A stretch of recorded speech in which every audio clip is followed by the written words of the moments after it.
Hello. And Welcome to Good morning, good afternoon, good evening, and welcome to episode 517 of Film Bastards. My name is Ian Loring, and as always, I am joined by Mark Foster. Hello, everybody. Hello, one and all. Becky is not with us yet, and unfortunately, Becky has not watched any of the main reviews this week. I don't know, Mark, how much you want to put on the public record about that. Basically, we struggled to get to cinema because of my work patterns, and then we're going to go to the cinema today, which is Wednesday, but Bex forgot that she was actually at work today because she's got Saturday off instead.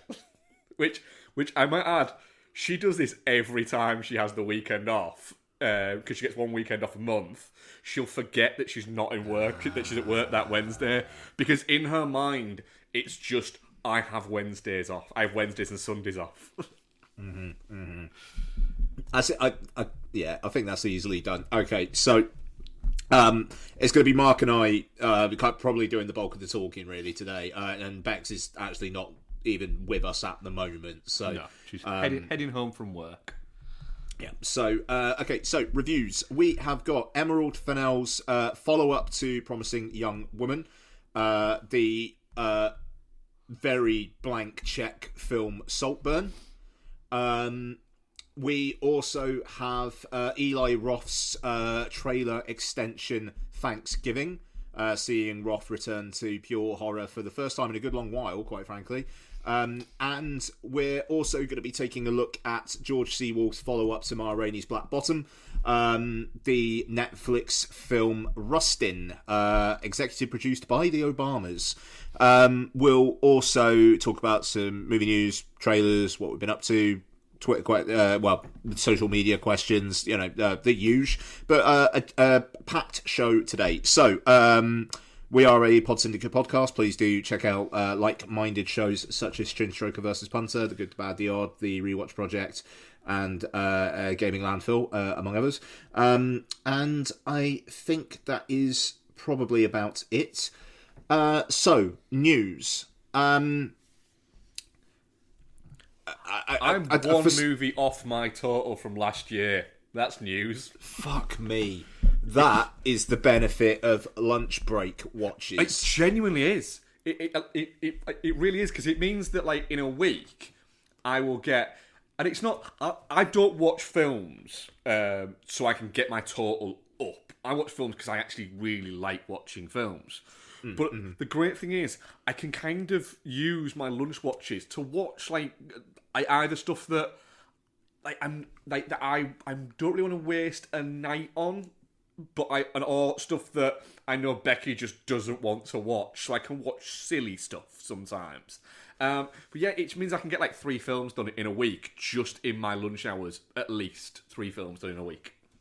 See, this is the thing. It's like when I worked predominantly in the office, and it was in our old office that had a gym in it, I would do treadmill watches. I used to talk about them quite a lot. Whereas now I'll go for a run on my lunch break, and I'll actually go running outside and things like that. So that kind of aspect's been taken away from me somewhat. What also doesn't help, to be fair, is sorry, my Alexa just did something. I don't know what the fuck that was about.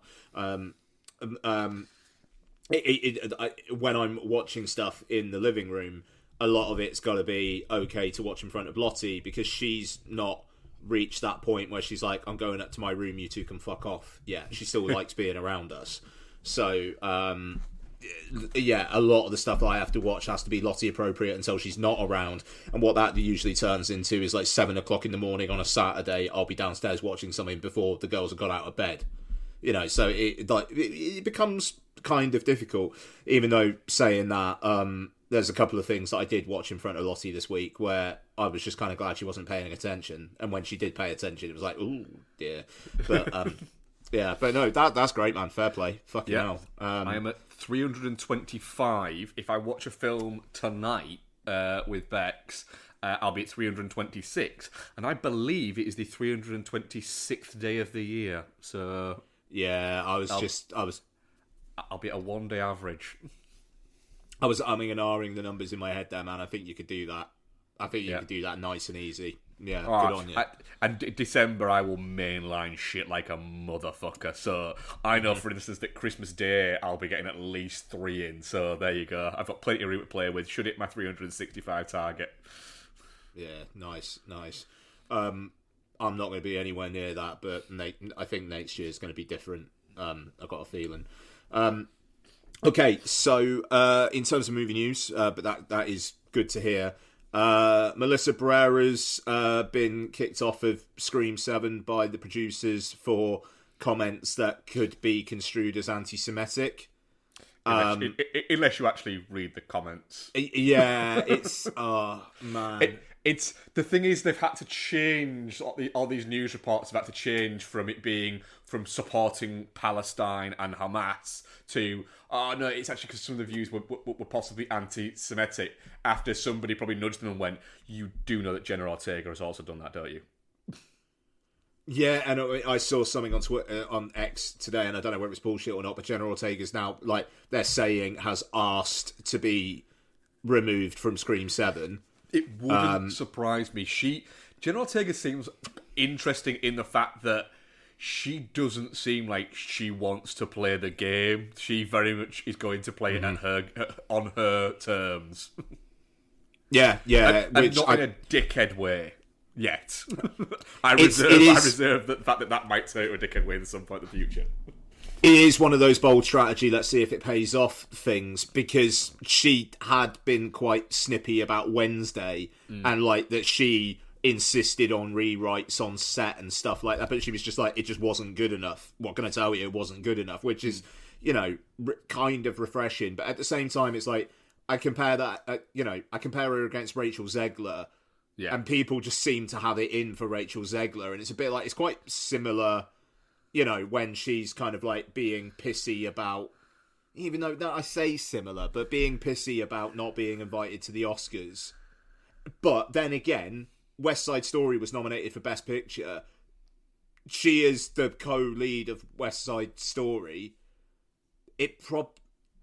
Give her a ticket. It does kind of make sense that she would get invited to the Oscars. So again, it does. I just think there was a better way to go about it rather than the kind of. She's got a lot of form for being a little bit of a twat. not like a she should be cancelled. She's a horrible person. Just a bit like she's not been told no a lot. But no, I mean, but then, like, I don't know, like, she's got a connection to Blank Check. She was actually on their episode about Cabaret, and she was really fucking good on it. I tell you what, man, that was a banger of 2 weeks, because they did Bob Fosse. They had her on for Cabaret. The next week, they had Lin-Manuel Miranda on for fucking All That Jazz. I bet he was quite good for All That Jazz. He was fucking brilliant. He was ace. So it's. But anyway, she does seem very theatre kiddie. But I don't know. She's like 15, 20 years younger than us. The thing it's is, just this different fucking expectations. That's the other bit there, is a lot of people judge these young actors, actresses for their behaviour. And the same thing you get for people judge young athletes for their behaviour and bits like that. And you kind of look back at it and go, they're in their early to mid 20s. I'm kind of thinking. I go back to the round table that Colin Farrell did once, where he was talking about the Justin Bieber thing, and was saying about I read there that it was horrible that Justin Bieber threw eggs at his neighbour's house. And all I could think of is that it. Jesus, the shit that I did when I was that age. And it's just, I'm looking thinking, shitloads of money and shitloads of protection. What the fuck would I have done at that age? The Israel Palestine thing is just like nobody's gonna win in. It's such a it's the thing is with that.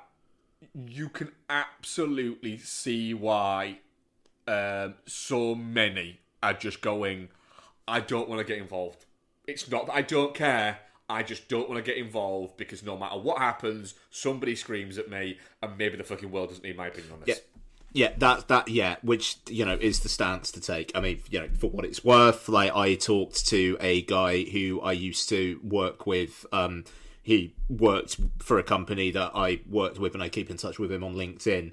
He's Israeli, and he's just like, we've been dragged into this, and but believe me, not everyone is like on the government's side with what's going on with this, it just very, very much so. I feel for the people on the ground. Anyway. But yeah, in terms of Screen 7, it was also kind of like soft confirmed for all this that Christopher Landon's directing it. So Radio Silence, who directed the last two, they're not directing it. I think they're maybe still producing it. They're still producing it, yeah. Yeah, which is interesting, given that these two films have set up the Carpenter sisters and like what do they call themselves, the Core Four, as a unit there, and it kind of feels weird that it's a different director's gonna have a crack at it. But to be fair, Christopher Landon kind of needs a hit. We Have a Ghost, which I think was a film from this year, and if it was, will be up there for most disappointing of the year for me. And Freaky came out, and it was like through COVID and whatnot, but that one just seemed to come and go. Yeah, so it's got a weirdly big, like a genuine cult following though. Freaky seems to have. Like, it seems to be, people seem to really like it. Like post it coming out, and it did all right for like when it came out. I think it cost, like, I'm looking at it, $6 million budget, and it took $18 million, which is not a lot of money, but that means it probably made money during COVID times. Yeah, fucking was though. It's done all right. It's a weird one, but I know what you mean. He needs a confirmed hit. Jenna Ortega not returning.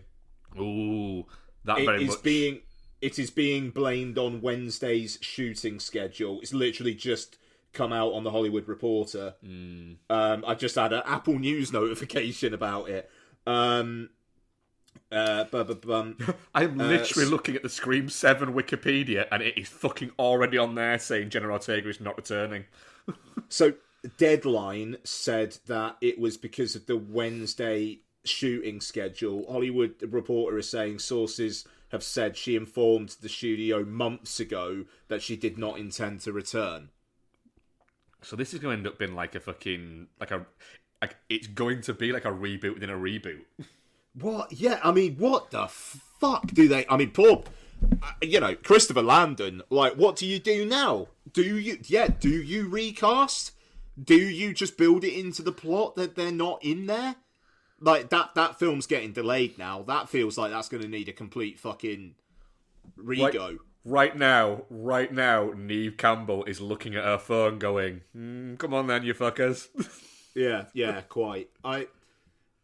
That's real interesting. Why didn't they just fucking kill off Jenna Ortega in 6? Yep. It was just the fact that she was obviously getting too big for those fucking films as well. Yeah, alright. Let's see if, I don't know, maybe in 5 years' time her career's not going so well and she turns up in Screen 10.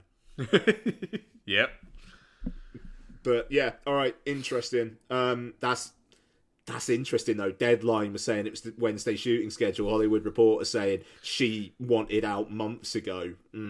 Let's see how that goes. So, yeah, Scream 7, I assume it's going to get pushed back now. Yes. So, what else have we got, if anything?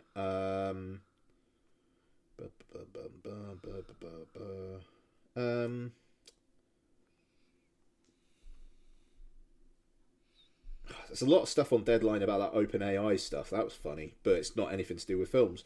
Is that the guy leaving and then almost joining Microsoft, then coming back? Yeah. Fucking incredible that was. Leaving and then everyone at the edge went, well, this new guy's a prick. We don't like him.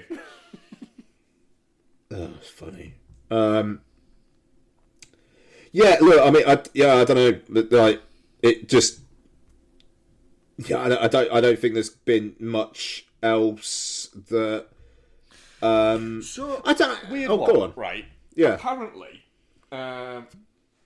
so bike riders apparently has now rumors are it's been pulled and has no release date at all, yeah, right? yeah.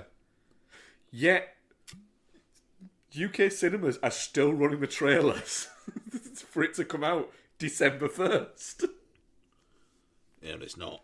That's even though that is a bit of a shame though, because they could actually go on the publicity tours and stuff like that now. You know, I mean, get ready for fucking Wonka fever over the next couple of weeks. Yeah, do you know what, though?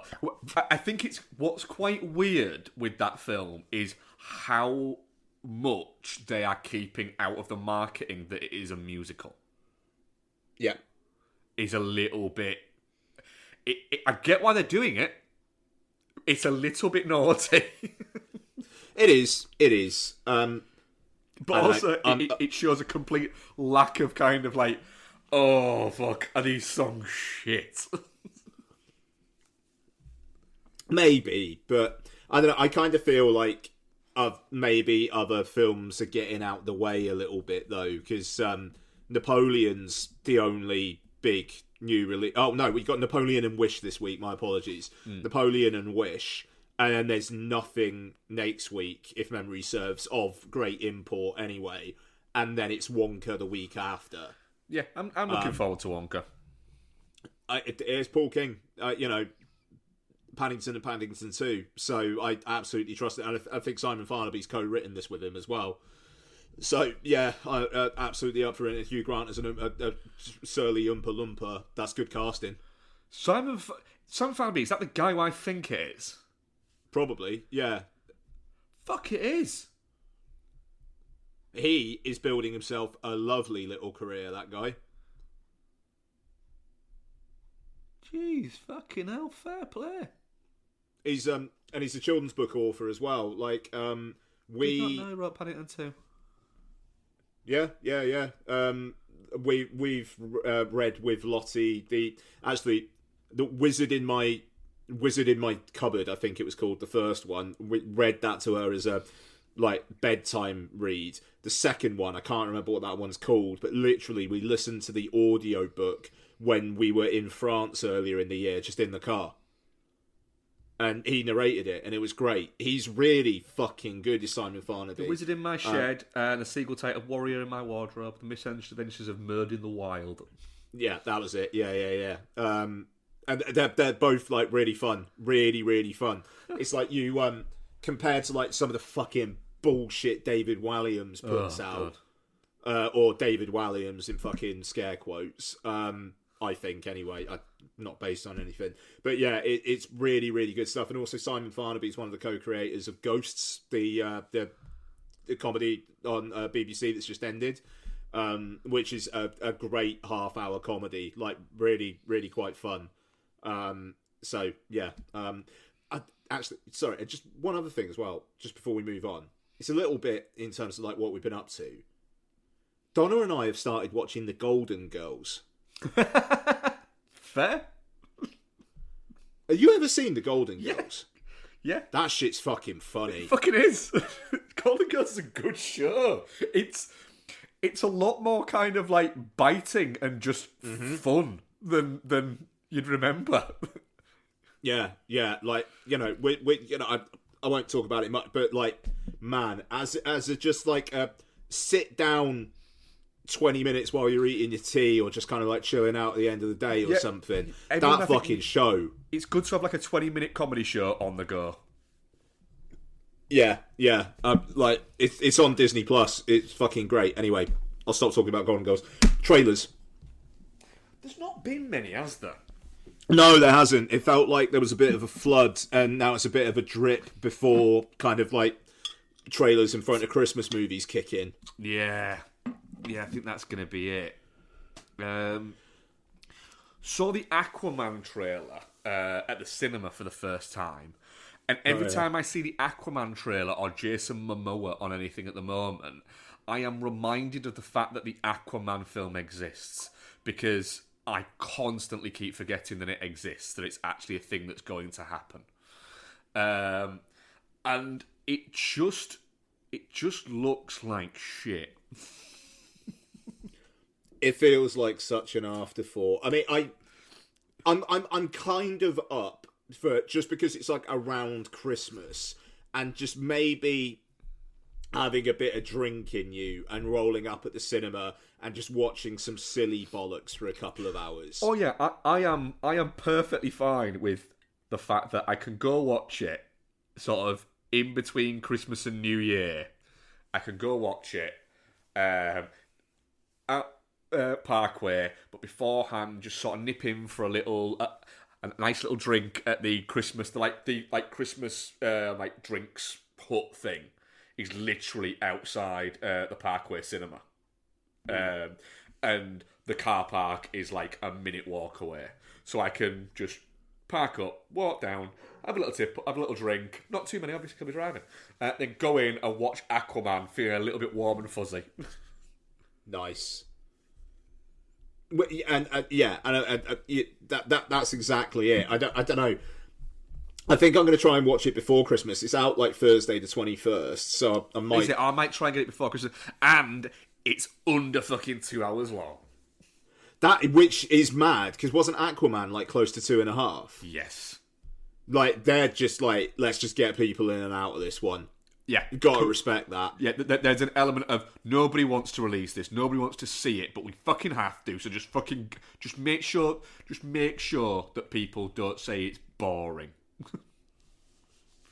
I don't know, man.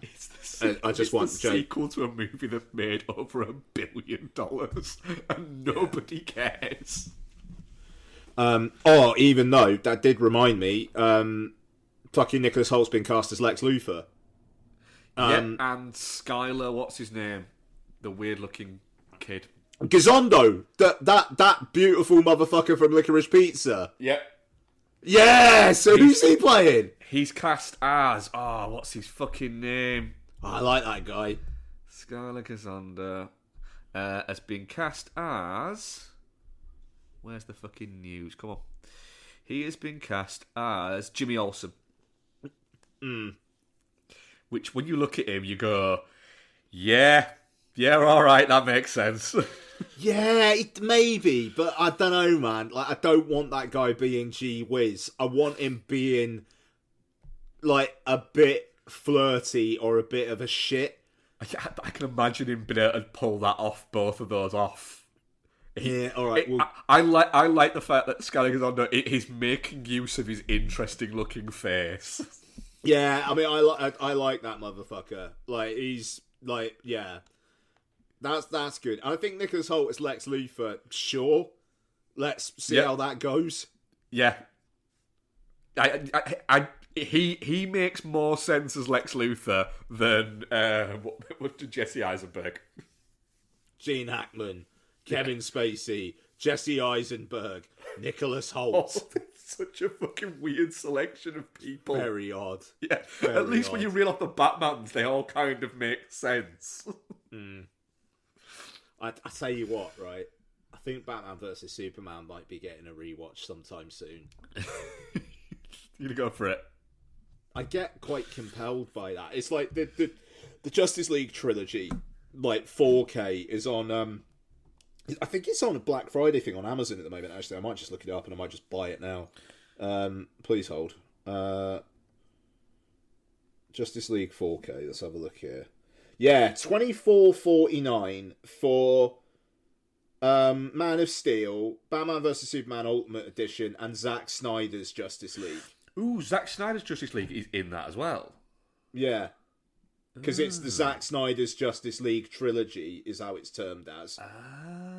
Yeah, it's not bad for £25. Do you know what? That is getting bought right now, and I think I'm going to do a Zack Snyder's Justice League trilogy rewatch at some point over the holidays. Yeah, I could definitely get away with buying that because Bex really likes Zack Snyder's Justice League. Yeah, all 4 hours of that beautiful boxy bastard. Yeah. Actually, to cover actual trailers as well. I've only got one more. Oh, is this the one we were talking about? No, two more. That one as well. Okay. So, the new Anyone But You trailer. Oh, shit, yeah, of course.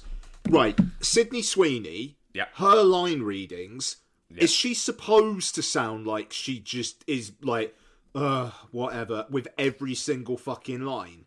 I just think that's her thing. Is that her thing? I think it's her thing, yeah. I'm not gonna lie. I'm kind of into it, but it might be because she's hot. Glenn Powell has got some fucking life. He's got some personality. He's doing that guy's something. that guy's energy in anything though is fucking great. When he cropped up in what was the Linklater one he did first? Oh, Everybody Wants Some. Everybody Wants Some, yeah. And he's just fucking great in that. Ever since that, everything I've seen him, I've been like, yeah, he's been the best thing in this. Yeah. No, he's, he is good value. Look, this is soon, isn't it? Isn't it December? This is out. Is it December? Jeez, is it that quick? I thought it was like an early next year one. No, I swear this is.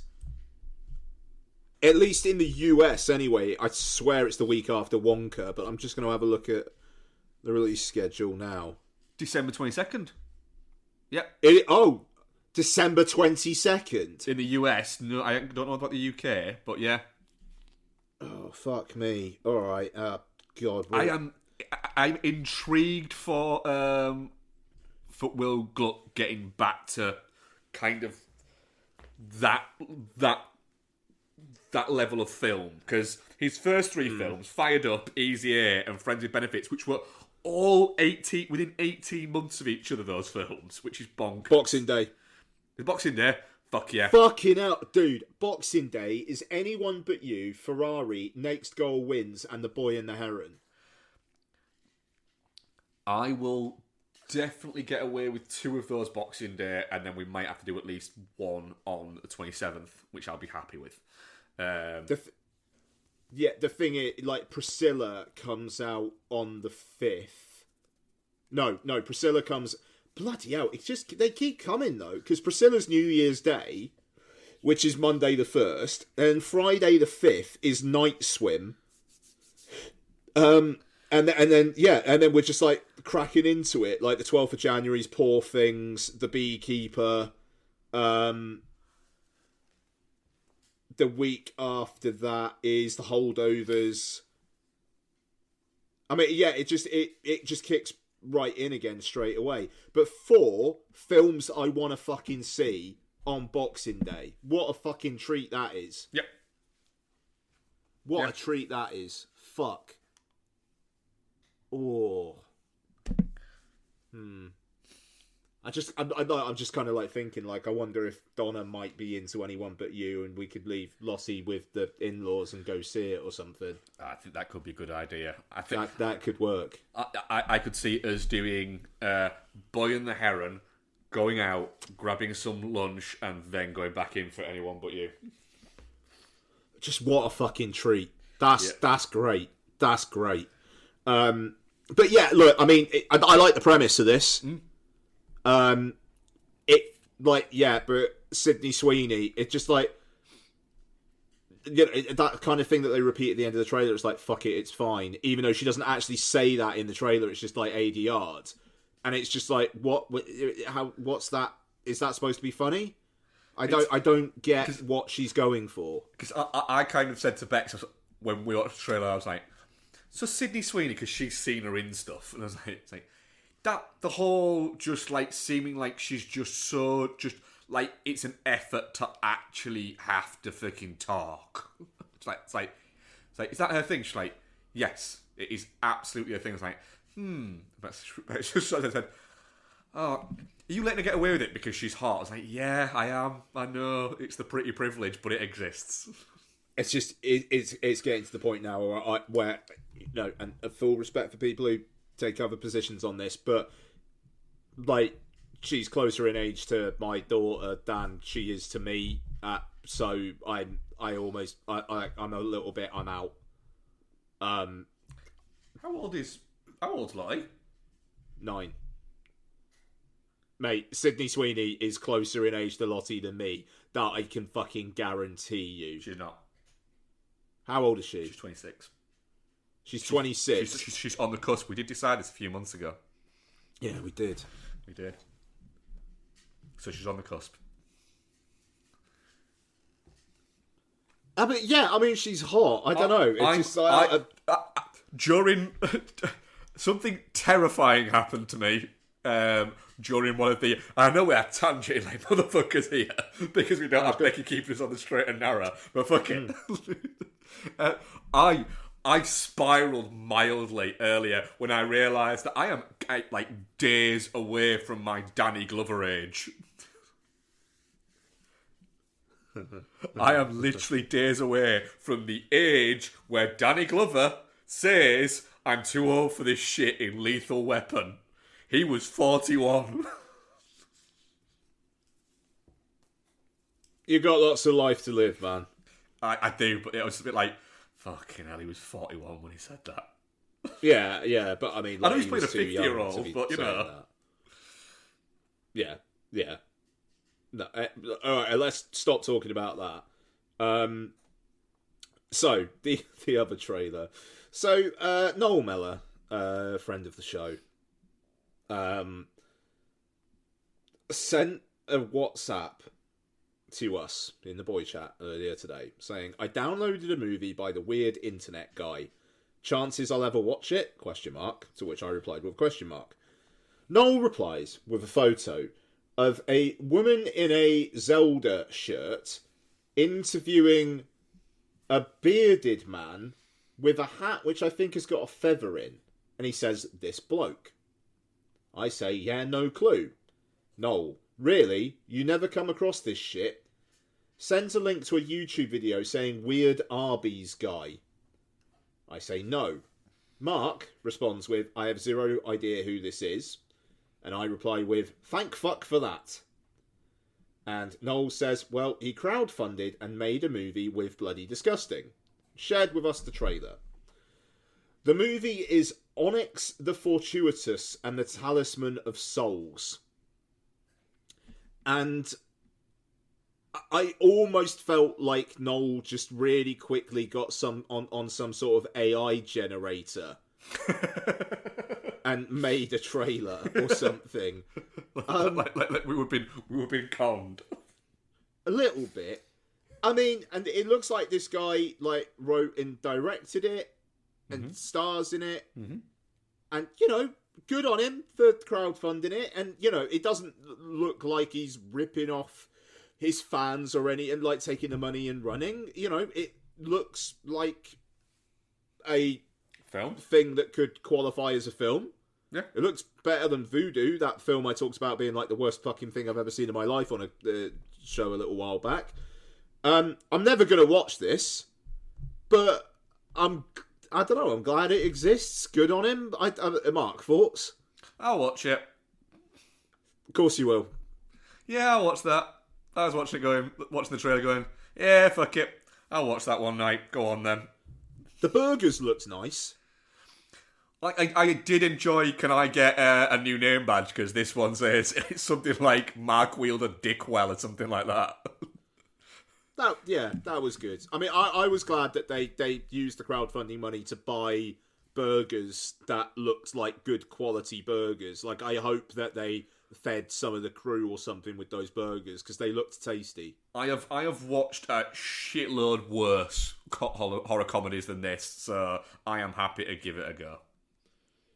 I mean, to be fair, it looks at a similar aesthetic level to Studio 666. That was fucking weird, wasn't it? The Foo Fighters made a bloody horror movie the same year their drummer fucking OD'd. Yeah, and it's like really heavily advertised at the moment on Sky Cinema.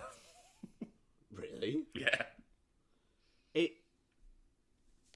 I kind of feel like that's a bit of a cursed project now. Like, I don't think I want to watch a film where Taylor Hawkins gets killed on screen, even if it was a horror comedy. Yeah, I wouldn't. It's why I have not watched it yet. Oh, that's right. I went to the cinema and watched it and then talked about it in what we watched. There's a good Lionel Richie bit in that, I will say. Yeah. But you could just YouTube that. I don't want to. I don't feel like I could like laugh at anything that Taylor Hawkins is doing, knowing the fact that he's good in it. And to be fair, they're all good value in it. They're all up for it. And he's fun. And I swear, like, he has sex with someone before he gets killed off or something, if I remember correctly. So there's that. But yeah, it's an odd one. All right, I'm gonna stop spiraling with that. Let's review a movie. And let's get this out the way. So, Rustin. Even though I actually have no idea what you thought about Saltburn or Thanksgiving, so maybe this was like the highlight of your week. I don't. But yeah, Rustin, directed by George C. Wolfe and starring It's Not His Fault Coleman Domingo, Chris Rock, Glyn Turman, Amil Amin, Gus Halper, CCH Pounder, baby, and Jeffrey Wright, among others. Okay, and Rustin, activist Bayard Rustin faces racism and homophobia as he helps change the course of civil rights history by orchestrating the 1963 March on Washington. So, Mark, I feel like I willed this review into being. The trailer came out like about a month ago. I thought it looked good. We like Coleman Domingo. He was in that. Oh God, I keep on wanting to say that film was called Zola. Was it called Zola? It was called Zola. Yeah, Zola. Yeah. It's just Gianfranco. Like, I'm just like, it can't be called Zola, but it is. And he fucking ruled in that film. Yeah. And I like this guy, so I was like, you're right, I want to give this a go. And then it kind of like just comes and goes in terms of like festivals and whatnot. People are just like, nah. Mark, do you think you could have spent your hour and a half or so better today? Yes. Yeah. The thing is, Coleman Domingo is giving it. Nobody acting wise is bad in this. There are some that are a bit too playing to the camera a little bit too much. And I don't think Coleman Domingo is one of those that is guilty of that. But it's just not a very well made film.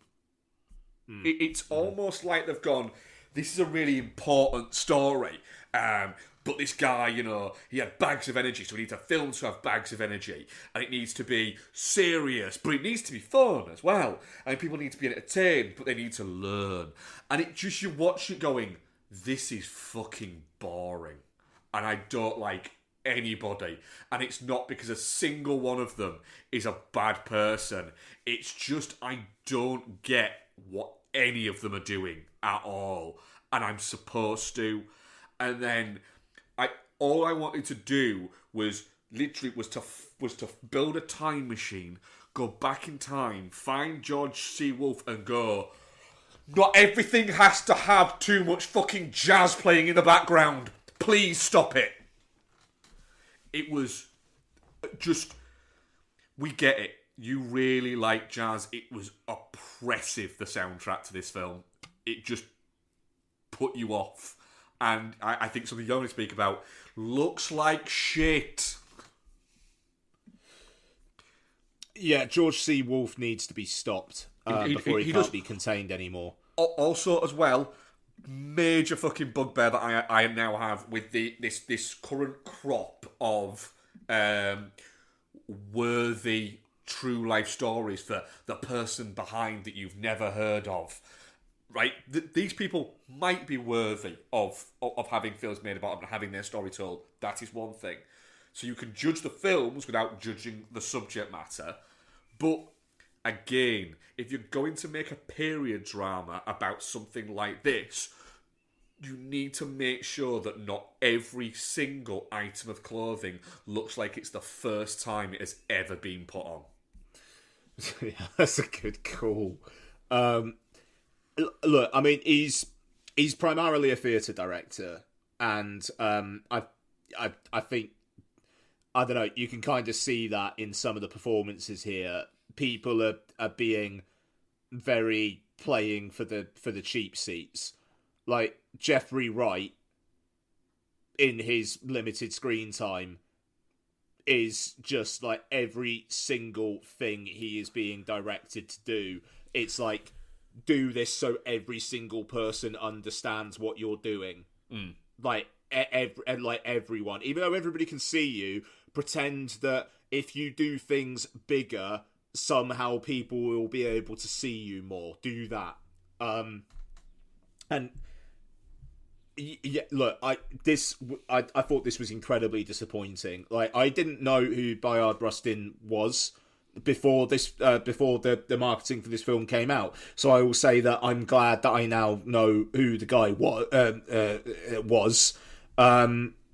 I think just the fact that he has been airbrushed from any popular culture around Martin Luther King, you know, I think it's super, super important that this story is told.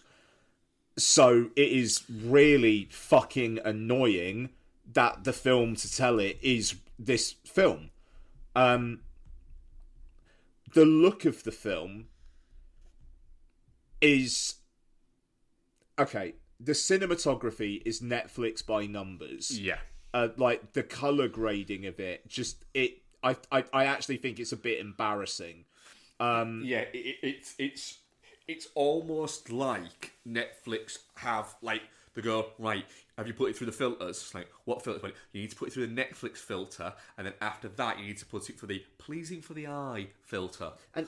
And yeah, and like this is the thing. Like, I heard like reports, just like listening to podcasts and stuff with people like in the know, and I'm not saying I've listened to things and read things that Netflix essentially have a style bible like TV shows do, and it's almost like you just like, unless the director is like someone who has the heft to go, no, we're gonna do this, then you know, I haven't seen Maestro yet. I'll be seeing it in the next couple of weeks.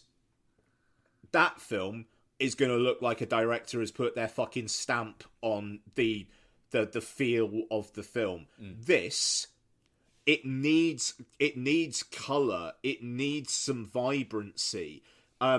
There's stuff at the Washington Monument where I genuinely, honestly, could not tell whether it was shot on some sort of location or shot against a green screen. Yeah, and because I agree with you, and that not in a positive way. Not that if it was shot on a green screen, it's so good. Just that it looks off. It looks shit. That's like you said. It, regardless of whichever one, you haven't done a good job there, bud. You know, like so I mean, there's that. Also, I said in our chat there was like a visual tick that annoyed me. Did you notice, especially towards the end, there would be like a shot where it looked like they'd like digitally altered it so it looked grainy, and it would be like a single shot, and then it would cut and it just looked Netflix again. And they did that a few times. It's like, what are you doing there? Because yes, okay, this shot looks like it's like reportage or something, but the next shot also looks like that, but you don't have that filter on that anymore. So what are you doing? I do feel a little bit like, I mean, George C. Wolfe is not a young director either, is he? No, he's like getting on to his 70s, I think. Yeah. And you know, he's majoritively a theatre director. But I mean, his first film he made was 30 years ago. So it's not like he's a new director. But it's just... It's almost like he was trying to do things... do something clever visually, but it just wasn't very clever. Yeah, no, yeah. It kind of felt like, oh shit, I actually need to put a bit of a stamp on this. Oh, okay. I'll tell you what, in post-production, just this shot, put some fucking grain on it. Yeah, So, but Coleman Domingo is very, very good. Yeah. Even though that intro sequence where it's kind of like how he kind of accidentally called MLK's bluff, and that there was some kind of almost like weird comic SNL timing shit going on with that. I didn't know what was going on there. Sorry, I know I've spoken a lot. It just, could you imagine if someone who, I don't know, maybe wanted to make something a bit provocative, like, and not just like, oh, he can't shag the preacher that he wants to shag. I don't know, I wanted it to get in our faces more. It's got that whole kind of inspirational thing, like you were saying, like, and it's just like, do you know what? No, maybe actually Black Klansman it a bit for us. Yeah. Make us feel like, okay, we've been through something here. Because, like, Donna watched the end of this and just looked at me and went, and then racism was solved. And it just, like with the titles at the end. Yeah. And that's what this film wants you to go out there and feel good. No, fuck that. You shouldn't, like, yes, he pulled this off, and that's great, but this shit is still having to happen. They did the fucking get off our necks, like, marches only a few years ago. This shit, it needs to be more fucking biting. It needs to be more biting and less kind of, like you say, people who can sit there and go, I feel quite good about our place now in this. It's like, and really? The only you fucking shouldn't. The only people... Sorry, my last thing, dude, and I swear I'll shut up. The only people who are going to watch this are people who already agree with its politics. It is not going to make... Yes, okay, it's educational about this guy, and I'm glad for that. I would have much rather have watched a fucking powerful documentary or something directed and written by people who just have a bit more fucking, like, spice. Black Klansman, honestly, increasingly, for me, is just like the template for how you do films about race today. You fucking punch people in the face. Yeah, because people need punching in the face about it. It's an odd one. This ain't it. No, it's this not. Isn't good enough. Sorry, I'm done. Yeah. No, it's not. I do think it's a bit shit, to be honest. I'm touching cloth because of Coleman Domingo. Yeah, I think I can safely probably have myself as a touching cloth because of Coleman Domingo, because he is very good in it. But saving grace. No. Without him, this film is nothing. There's too many of these true life story films coming out at the moment that just seem like they're coming out as very Oscar bothery, but are not actually bothering to be any fucking good. And that's worrying. But the thing is, it's going to do nothing. This film is not getting a single nomination, and it's just going to be like a fart in the wind. And this guy, Bayard Rustin, obviously deserves more than that. I just think that's really fucking sad. Yeah, and also as well, don't get Lenny Kravitz to write your big inspirational song. Lenny Kravitz, and again, who they want an Oscar. Yeah, they want an Oscar. But Lenny Kravitz is the most below mediocre, musician of the past 30, 40 years. He's a model. He's not a musician. He has 2 songs, and they are the same fucking song. Yeah. Think about it. Are you going to go my way and I want to get away? They're the same song. Fucking yeah. Film shit. Coleman Domingo's performance is touching cloth.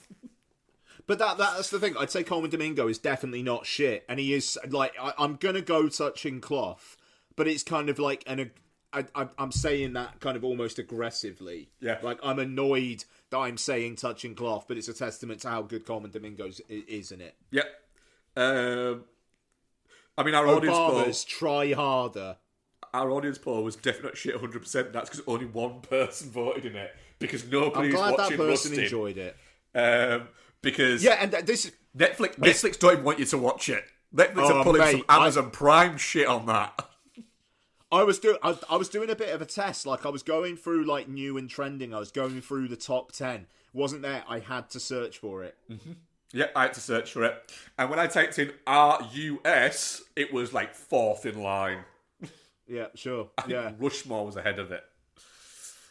Oh, Rushmore's on. Oh, okay. Right. I'm going to go for a P. No problem.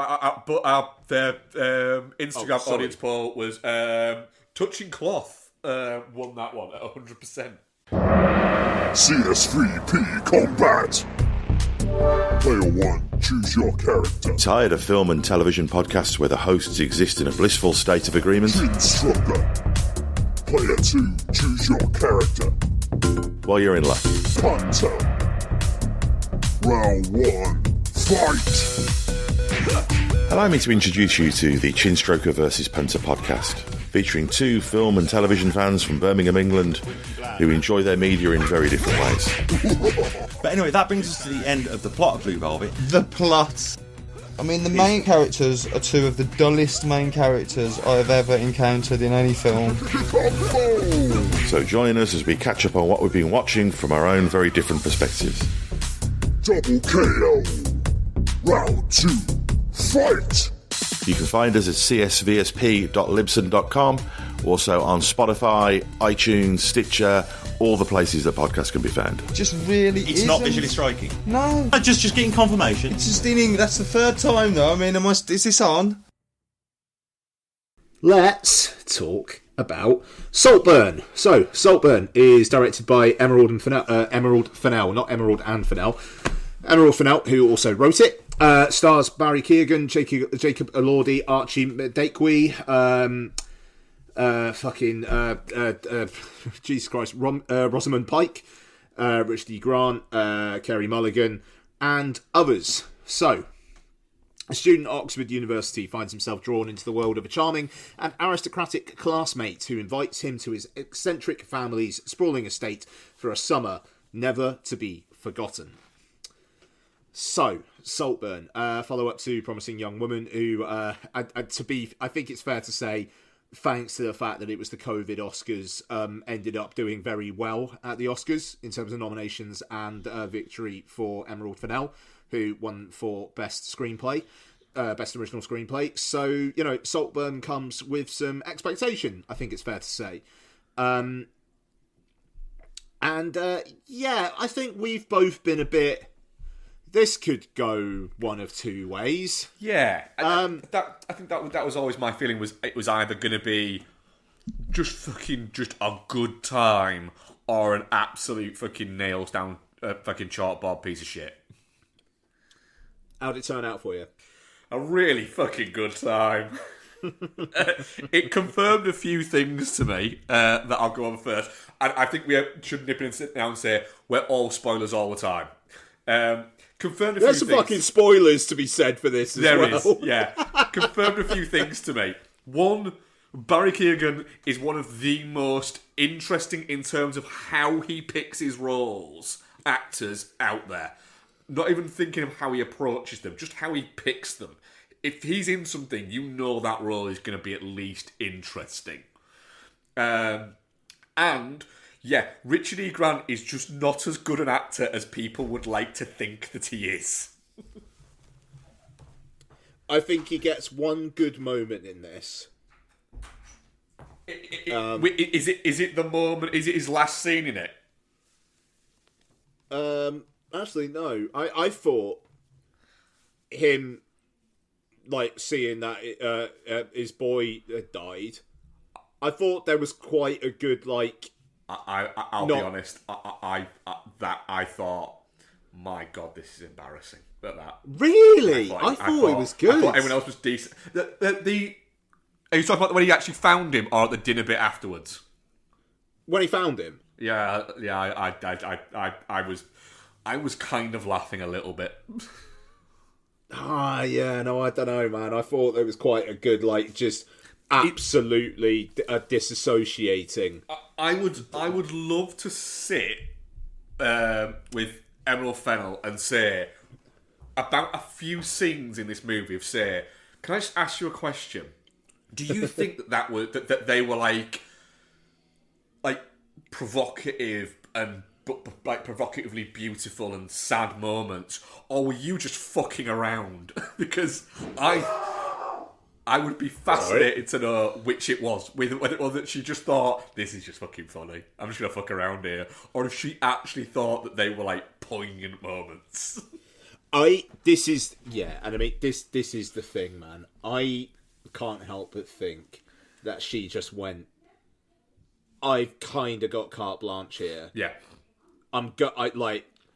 Let's just fucking swing for... let's try and score a home run. Like, it just in terms of sheer balls out mad. And which is good, because your opinion on this, please. I think the actual narrative is pretty rote. It's pretty There's not a lot obvious. No. And it's like the twists at the end, they're not twists, dude. No, they're not. But like, just the moment that it's like he lied about his parents, it's just okay. This guy's capable of anything. Yeah, it was a bit weird that he turns into a fucking super villain at the end. Yeah, I quite like that though. But yeah, that was that. I don't know. That was interesting. But it's the scenes, it's individual scenes in this where you feel like Emerald Fennell is just unrestrained. Yeah. And I think that's cool. Yeah. Very cool. I was a little bit worried at first, because I said something to myself as I was literally like going at the cinema to see it, and it was, if that MGMT fucking song is in this film, then I'm going to be very worried. And then literally, it's like fucking 5 minutes into the movie, it's there, and I was like going, oh God. And I was a little bit worried at the start, and then when it started, it just picked up a groove. Like, quite early on, quite early on, it just picks up a groove, and I was like, I'm into where this is going. I kind of have a feeling that, there's something not right. He's too cagey about the parents thing. And then the minute it goes that he's going to his parents, you go, well, clearly his dad's not dead. Yeah, I mean, like, yeah. It's the minute it's like, I don't want to go there. It's like, all right, his mum's not a drug addict or whatever it was, like at the very least. Then the gone fishing thing.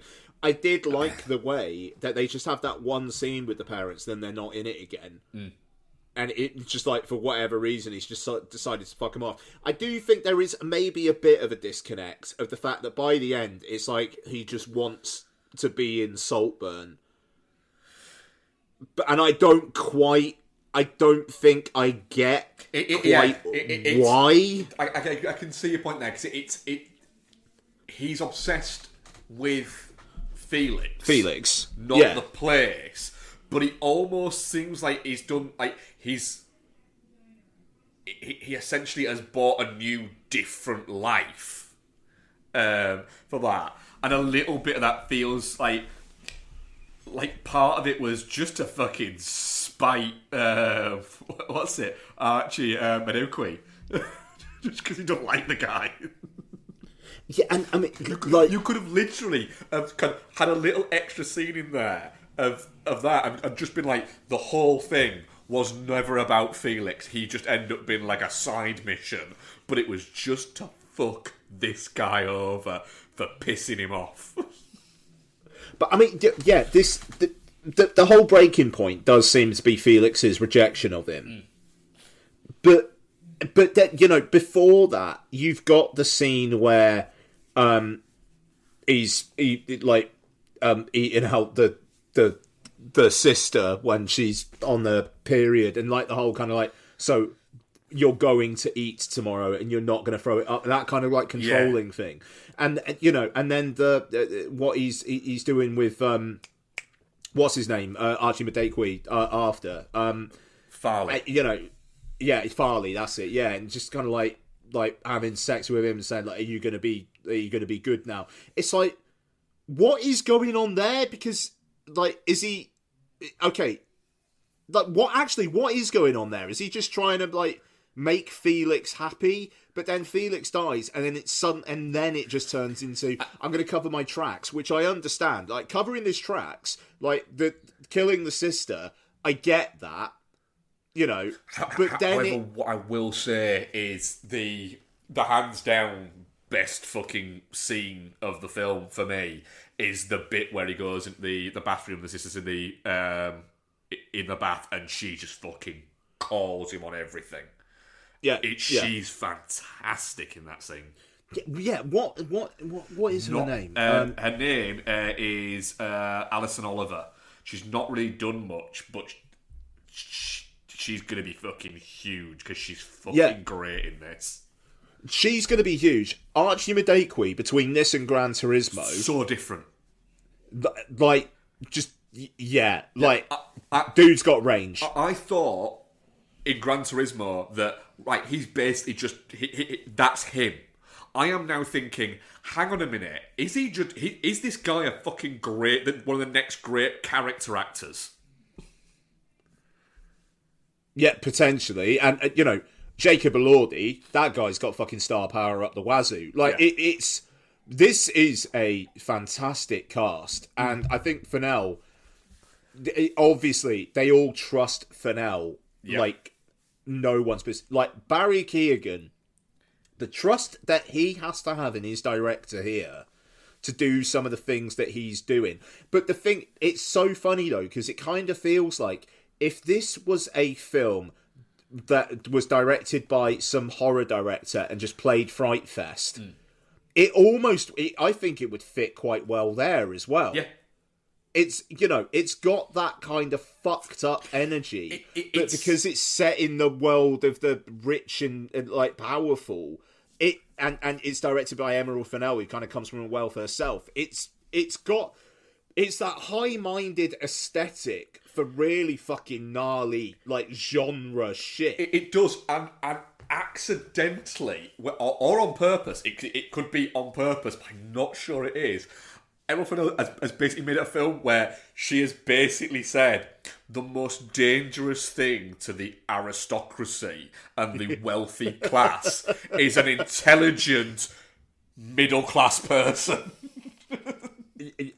Yeah, that's the moral of the story here is somewhat troubling. Yeah, the moral of the story here is the elite class are not that bright. So if you fucking stick somebody who can be fucking crazy in the middle of it, but is remarkably intelligent, he will just take them all down with it. It seems really easy for him as well. I quite like that about it. And the fucking closing scene, I was almost like applauding, like the last 2 or 3 minutes. Oh yeah, no, this is the thing. I mean, this is the kind of like the blank checkiness of it. You've got him going down on the sister while she's on her period. You've got him fucking drinking Jacob Elordi's bath water. Yeah. Him fucking shagging the ground under which is Felix's coffin. when it was doing, it was just like, I actually can't believe I'm seeing this. I was a little bit watching it going, right, that's the moment when I was looking at it going, okay, this isn't supposed to be like shocking and sad. This must supposed to be a little bit funny. It's got but not in a like laughing against the film. Not in like laughing with it. Yeah, there's some like the reaction of my audience. There was some like fucking hell. My screening was fairly. It wasn't massively busy because it was a midday screening on a fucking Wednesday, but it was majority. And I wasn't seeing it in a city; I was seeing it in a town. But it was a majority of like older audience, and I just heard one guy just turn around to his missus and went, "So that's happening then." That's a perfect reaction. Yeah, but this is, and then obviously the fucking incredible like last shot of the film, because I think it's one take, isn't it? Yeah. Absolutely wild. He's just there with his dick out, like fucking dancing to Murder on the Dance Floor, and that as well. That choice of that song when this song came on, and I saw Barry Keogh he leans into the door, doesn't he? And he's walking. You're going, well, he's butt naked, and he leans in the door, and it's Murder Dance Floor. My brain was going, please let him dance, please let him dance. And then when he starts dancing, and I was watching it, like the first 3 or 4 seconds, going, fucking hell, I bet this took some fucking choreography. Oh no, his dick's there. That's fine. It's just like the one thing with the third act is just the fact that it's like, was he obsessed with Felix? Because it did very, very much seem like he was. Like, he only makes that decision to like kind of kill him when things have gotten really fucking bad between the two. Or is it that he is this like fucking supervillain who just wants this place? And I'm okay with either. But the film seems to be trying to do both. Like when he like suddenly it's revealed that he was talking to Rosamund Pike the whole time, and she's like on that fucking respirator, and then he turns it off. It is why she like these. And to be fair, these people were perfectly nice to you. And again, that plays out the whole kind of like the biggest danger is a middle class guy with brains. Or working, middle class, not working class. I think it very much wants you to go, look, he's working class, he's middle class. Yeah, and it's that's the thing with the third act for me. I don't think it necessarily wraps itself up well enough, quite frankly, for me, story-wise, but the moments... Yeah. The things that you are seeing are so good on you. And it's got that same kind of power as Promising Young Woman, where Carey Mulligan gets killed like 15 minutes before the end of the film. It's got that whole kind of like rug pulley kind of shit that I think Emerald Fennell is obviously very good at. And as well, in terms of visually, it's a very good looking movie. And it is. But it's not trying to be too overtly stylish or flashy. It's a well-shot movie. It's not just reams of, like, outlandish party scenes. There's the big party scene within the film, but it's not like they're having parties like that every other night. The majority of the time, they are just sat on what looks like quite real kind of things. Yeah. And, just say as well, Carey Mulligan, she's not in it much, but fuck me, that character's funny. Yeah. Look, that's a but then she just dies off screen, and it's like not even fucking mentioned. And that's so fucking sad as well, though. Like, just the fact that she obviously did need some help, but then the way that like you got that scene with Keoghan where he's talking to Pike, and it's like, well, he's putting that kind of like needle in her head that like, oh, she was trying to manipulate her. Like, and again, it's like you've got those kinds of things through the film and making it feel like he's got a master plan. Yeah, but at the same time, he obviously just really, really wants to fuck Felix. Yeah, but because that bit there is just after that scene there is just after like basically I think somebody said something about you're much more interested in the last guy. And then there's that scene, and it's almost like he goes, right, I don't just need to get in with Felix, I need to get in with everybody. Yeah. And to get to the mother, I need to just kind of play to like the gossipy nature that she's got there. So he feeds her this line that she latches onto and is like, yeah, well, I thought that as well. He's like, oh, I thought you did. Yeah. She fucking didn't at all. And it's there's bits like that. But then there's other little like flourishes and touches. Like in the first like breakfast scene, that they're having there.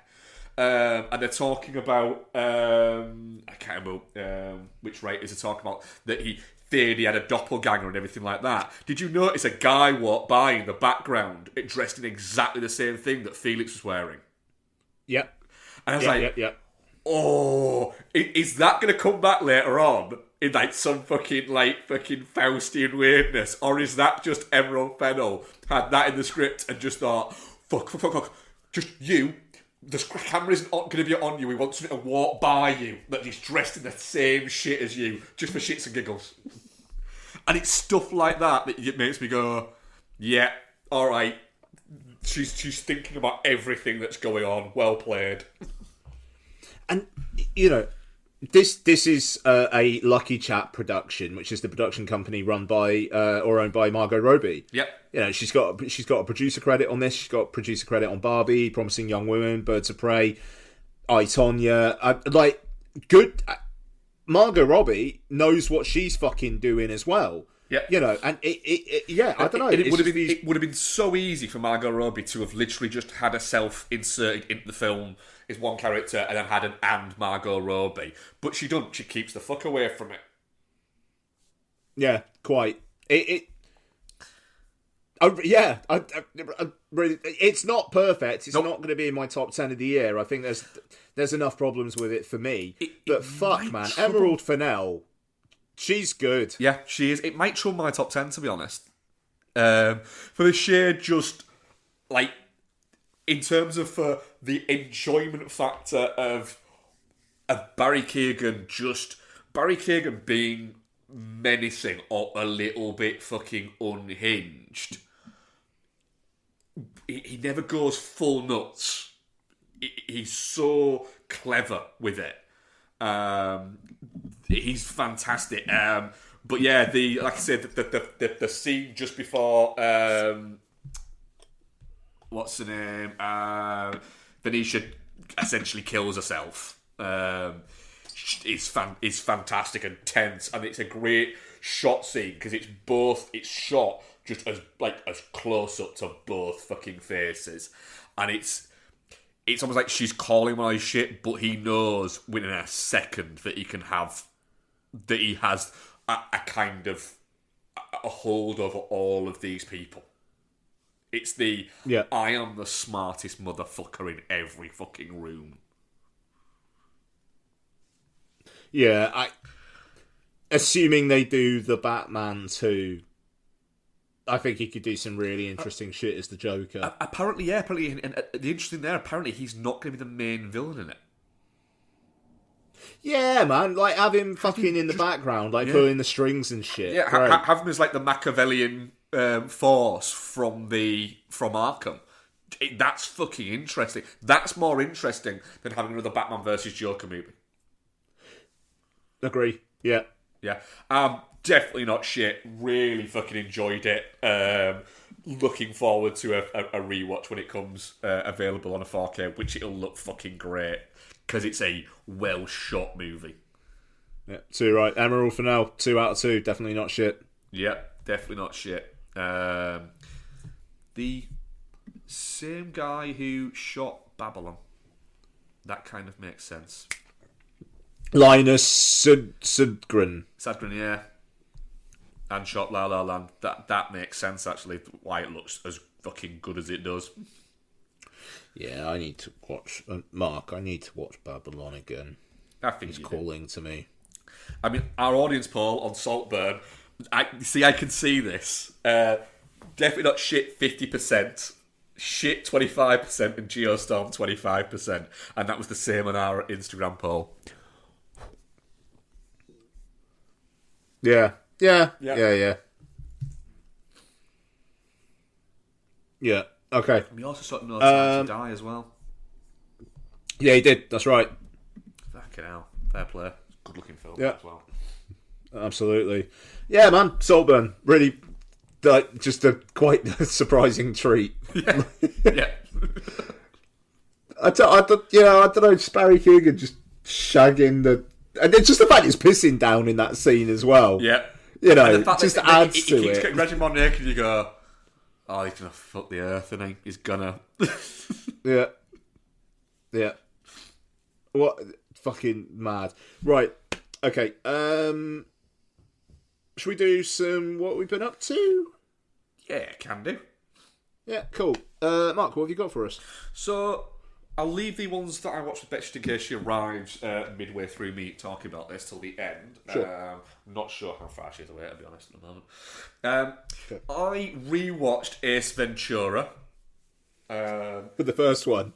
Yes. Because I've been... How's that transphobic shit holding up?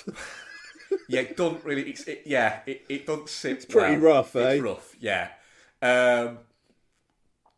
What I will say is the crying game definitely is glad that Ace Ventura exists.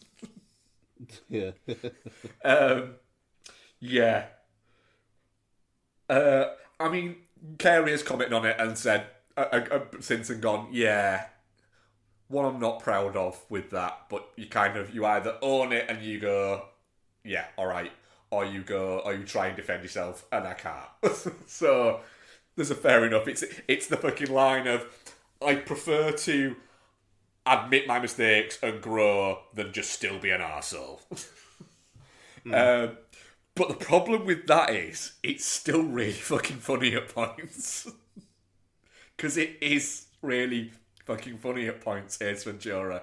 It is just this, like, comedian just fucking it's back to the fact that Jim Carrey wasn't a known name around the world, and then Ace Ventura came out, and all of a sudden he fucking was. And it's because this performance is largely unhinged at points. It's bonkers. I loved Ace Ventura when I was a kid. I might never watch it again now because there is a few too many moments of going, okay. But yeah, it is still quite fucking funny. I mean, where else are you going to get a, Monica from Friends in a scene with Udo Kier when they're flirting? Oh, God, yeah. That's right. Yeah, Udo Kier's the guy who owns the house where Ace Ventura is with the whale. Yep. Yeah. Yep. That's fucking wild. Do you know? I've had. I think I need to watch Ace Ventura: When Nature Calls again. I watched Pet Detective maybe last year or the year before, but I didn't watch When Nature Calls.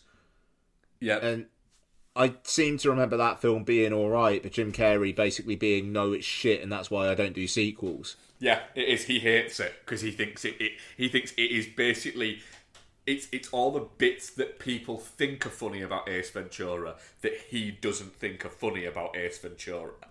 And he says basically anything that somebody shouts at me in the street stopped being funny. Yeah, well, yeah, but so what else did I watch? Solo. Alright, I've got two more that I watched solo. I rewatched Kicking and Screaming. No, not that one. The one that was made 10 years later. the Will Ferrell one. The Will Ferrell one. Where he gets really addicted to coffee. Yes. Yeah, that film's alright. Yeah. So, if you have not watched, because I think a lot of people will have not watched, will be fans of Will Ferrell and the stupid comedies of Will Ferrell, but will have not watched Kicking and Screaming because it's essentially it's a PG, it's a kids' Will Ferrell film. Do, because yes, it's not as funny as something like Step Brothers or Rankman and bits like that, but it's funnier than like Semi-Pro and things like that. Yeah. It's actually not bad. It's quite fun as a film. And like I said, I watched it as a lunchtime watch, which is the perfect way to watch this. But yeah, Will Ferrell just getting gradually more and more addicted to coffee as it goes through. Sorry, bit of breaking news on the Hollywood Reporter again. Yeah. The Bike Riders is no longer going to be a 20th century film. Focus Features have acquired the worldwide rights, like Universal's indie partner. So Something's gone on with that film. Something's happened with that, eh? Yeah. There's something gone on. Yeah. It's weird how that studio now wants fucking rid of it. Is something about to come out about one of the cast? Yeah, I don't know. Like, so Focus are going to handle it in the US. Universal are going to handle it internationally. Which means Focus gonna Features get a chairman release has said, and not a streaming release like it was rumoured might happen. "Yeah, Matt. Sorry to interrupt. It's just because the fact we were talking about the Bike Riders earlier on. What the fuck? That's weird. I mean, that film is completed. The marketing had started. There was a trailer for it before Saltburn. I mean, it ain't coming out next Friday. If it's just changed distributor. Yeah. Wild. Anyway, yeah. Sorry, Mark. Yeah, No, please continue. Yeah, Kicking and Screaming. It's a fun fucking film with some questionable bits in it. Was that directed by Bob Dylan's son? Jesse Dillon. Yeah. Yes. Yeah. Yeah. But yeah, just like there's bits there's bits within this movie that you kind of you don't laugh at, but you go, oh shit. Like Mike Dick not been able to pronounce one of the kids' names, so I just calls him Bing Bong instead. That's pretty good. You watch it going,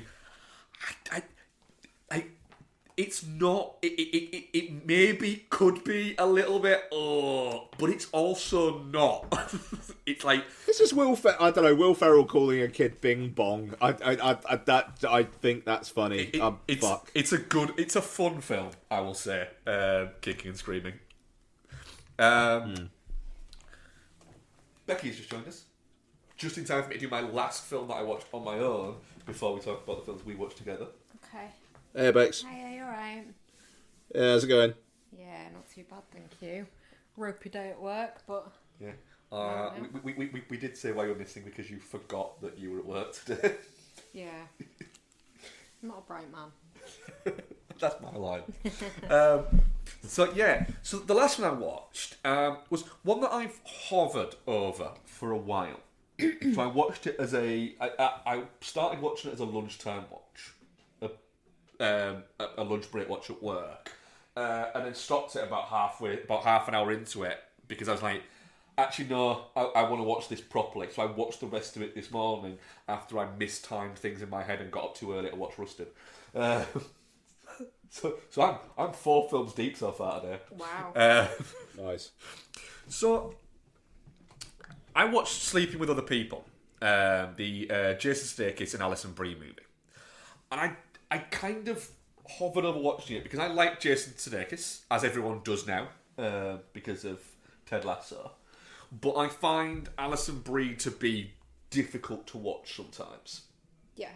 Because she kind of comes across as a bit of an ass. For that. So, I don't know that she comes across as an ass. She just seems to have decided that she's very type A and made that her entire personality. Yes. So, the story of this movie is it's also got Adam Scott, Jason Mantzoukas, Adam Brody for like one fucking scene, and Amanda Peet in it.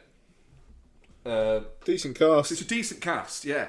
And the thing there is, the story of it is, Alison Brie plays Lainey, who at the start of the movie, it's like fucking 15 years earlier kind of dealio.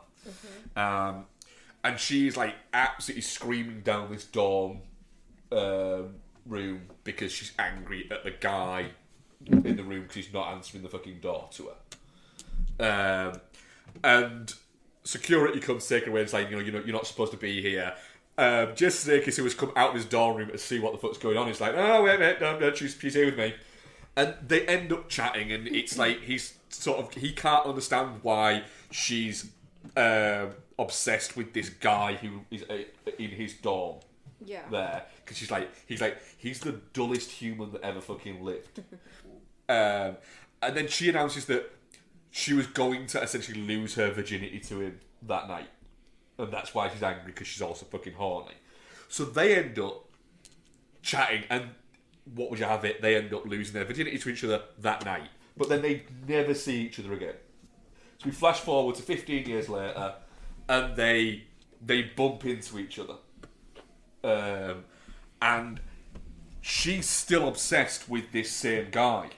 The dorm guy. Yeah, who is played brilliantly by Adam Scott as just a fucking dull guy. But he's like married and having an affair with her. But she's like... And I thought... At first I was like, right, is this going to be like comedy dangerously obsessed? But it's not.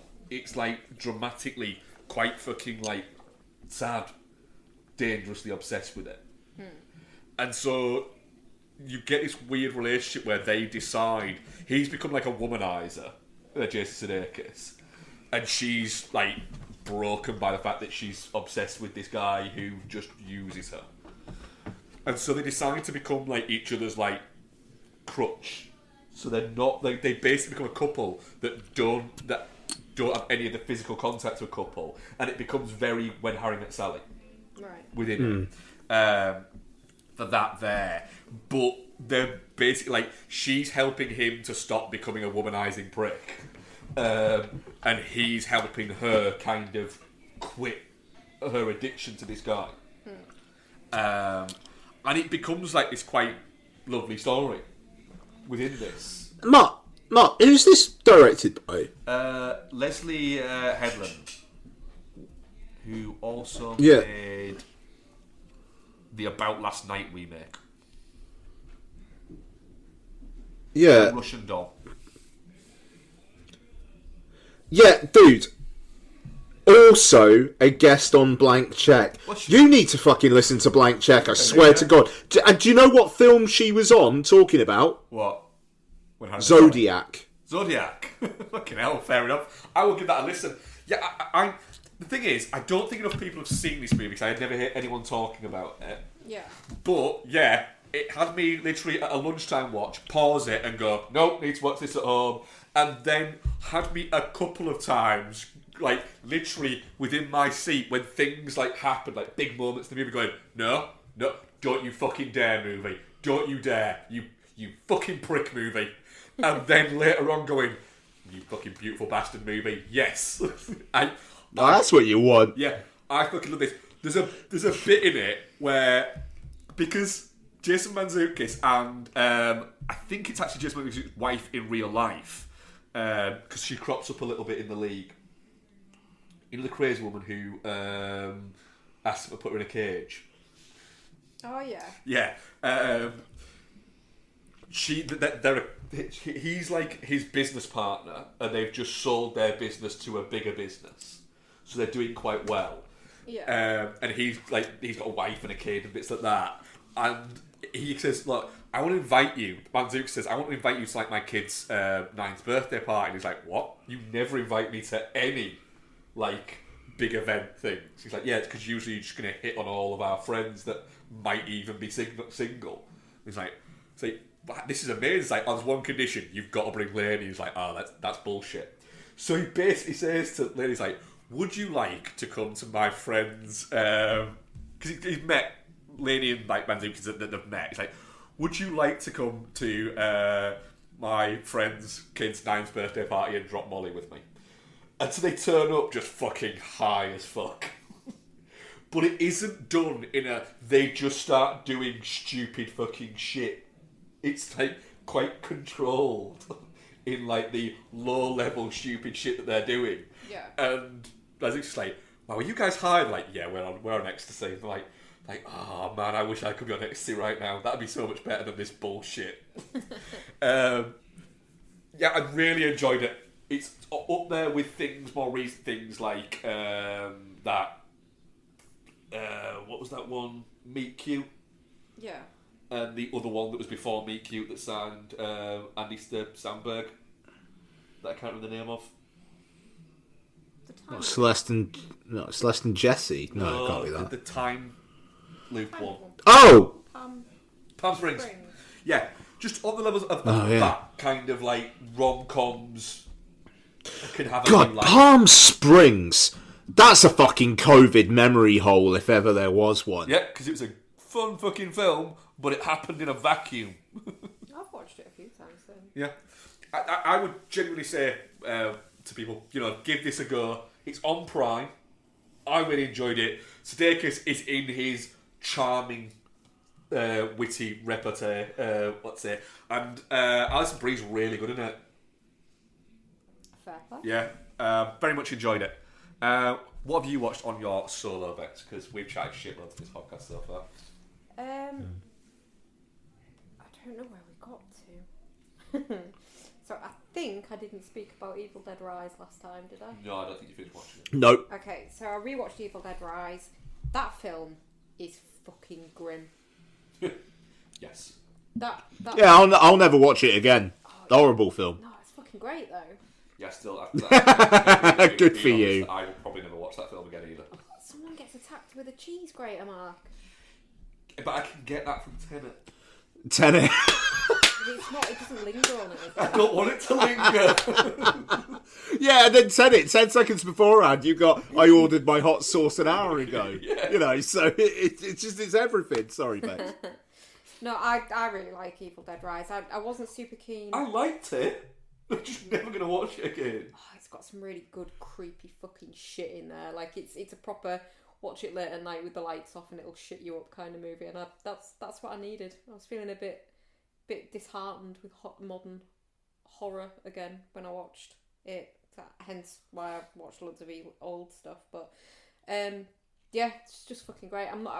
I wasn't super keen on the remake or like The remake, yeah that they did was just shit. I mean grim, but just grim, and that was it. Whereas this has actually got some real good creepy stuff going on.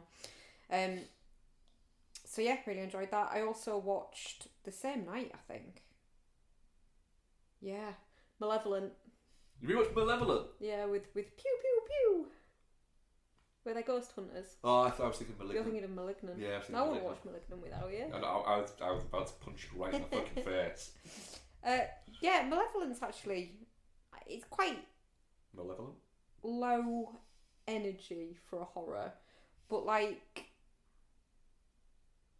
it's really quite good, and I think it's quite like because Florence Pugh now is like she's Florence Pugh in capital letters, isn't she? Whereas at this time she was just Florence Pugh. Pew. Pew pew.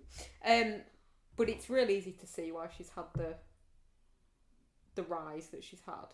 Yeah. Yeah, good, creepy. Ghost hunters, fakes, but not really fake. People die. Good film, that. Ghosts and shit. So I did make good on my threat to watch The Adventures of Baron Munchausen.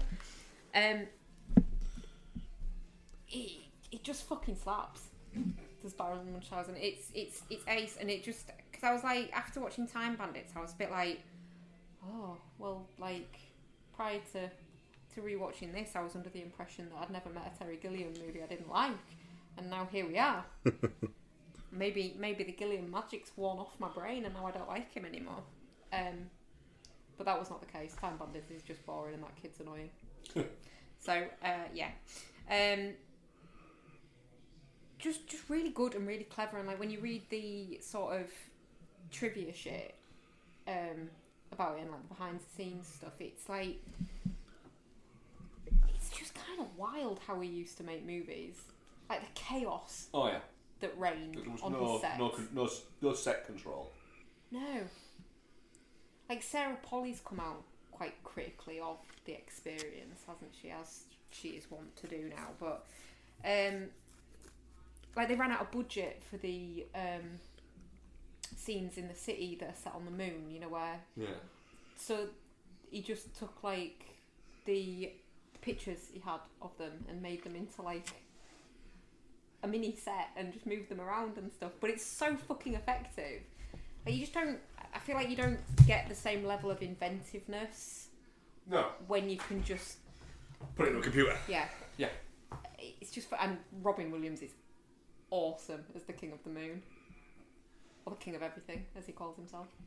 Yeah, it's real like engrossing escapism. So yeah, I really enjoyed that.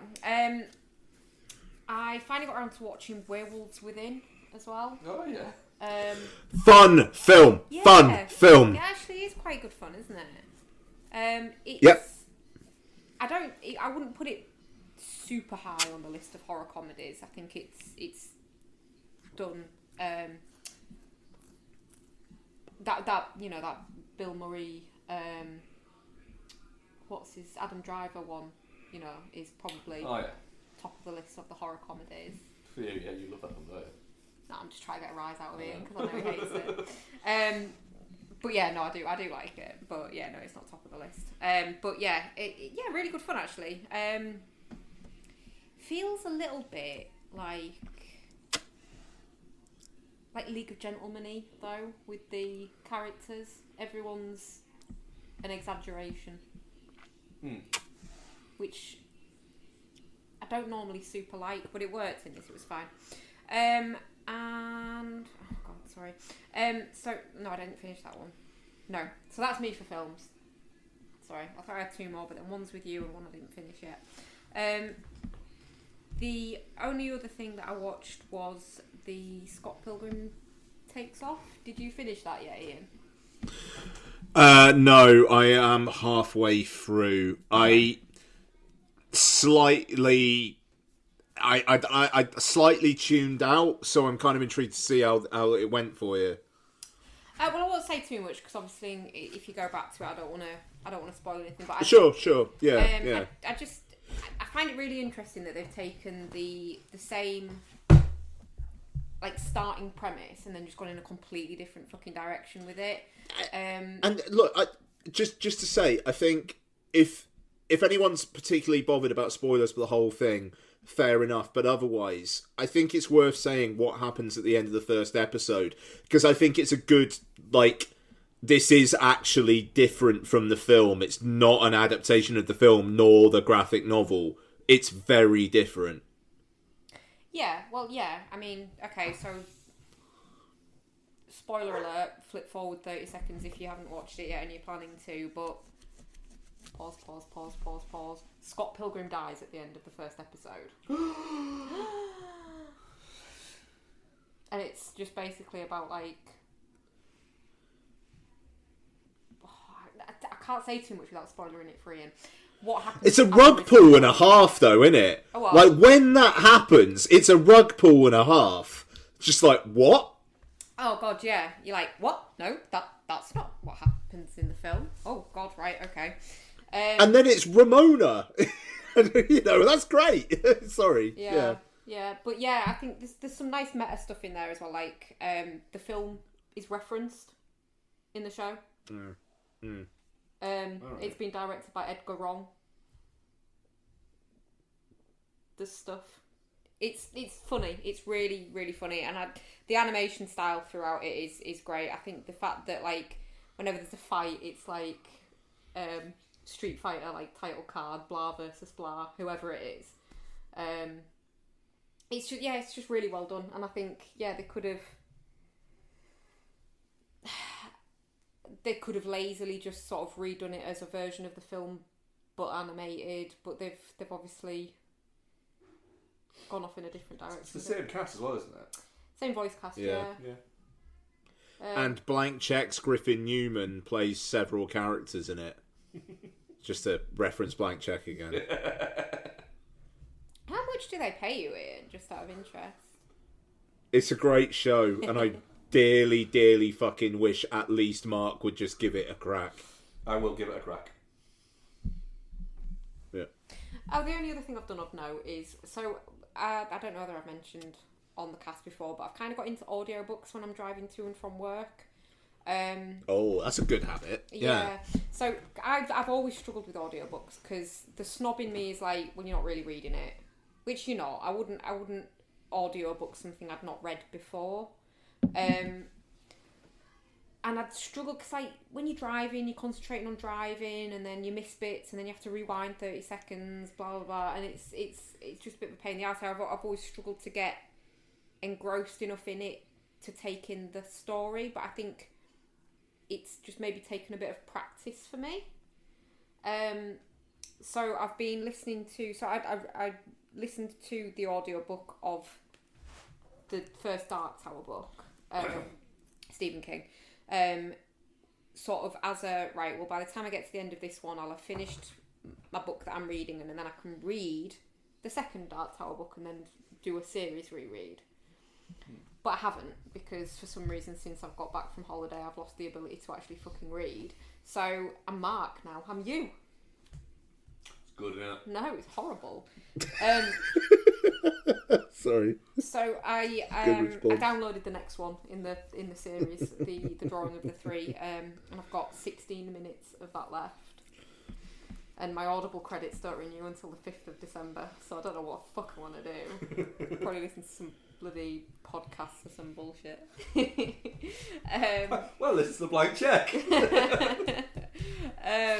Genuinely though. But yeah, it's like, so it feels a little bit like, as a Dark Tower fan and as a Stephen King fan, it feels a little bit like, alright, so that adaptation that they did that was shite, let's just fucking ignore that because it's bullshit. Idris Elba, get back in your box. But this is like... You liked it? No. I think you did. This is like... Alright, well, if we're not going to get a proper adaptation just yet, this'll do. Because it's a more passive way of digesting the material. So, yeah, really enjoyed it. Really listening to it. It's like you can kind of just... Not let your mind wander while you're driving. I'm not advocating for, like, driving along, not paying attention to the road. But you can just kind of get a bit lost in it, if that makes sense. Yes. In a way that you can't with reading. You have to actively read, whereas you can passively listen to something, if that makes sense. Yes. I know I'm extolling the virtues of something that everyone else has already decided are good a long time ago. That's fine, but yeah, bit of a revelation for me, really. Nice. That's me. Do you want to quit yours, Ian, and then we'll spin back to the couple that we've watched together? I think it's only like 4, crack on if you want, unless Becky just needs a few minutes to. Can do. We rewatched Ginger Snaps, didn't we, Lex? Yeah, we did. What did you think to it on rewatch?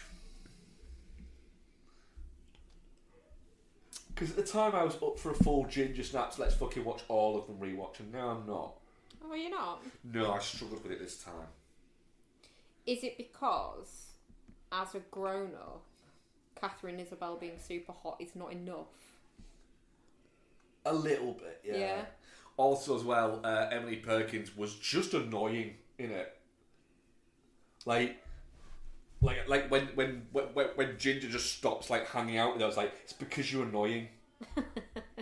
It's because you're annoying.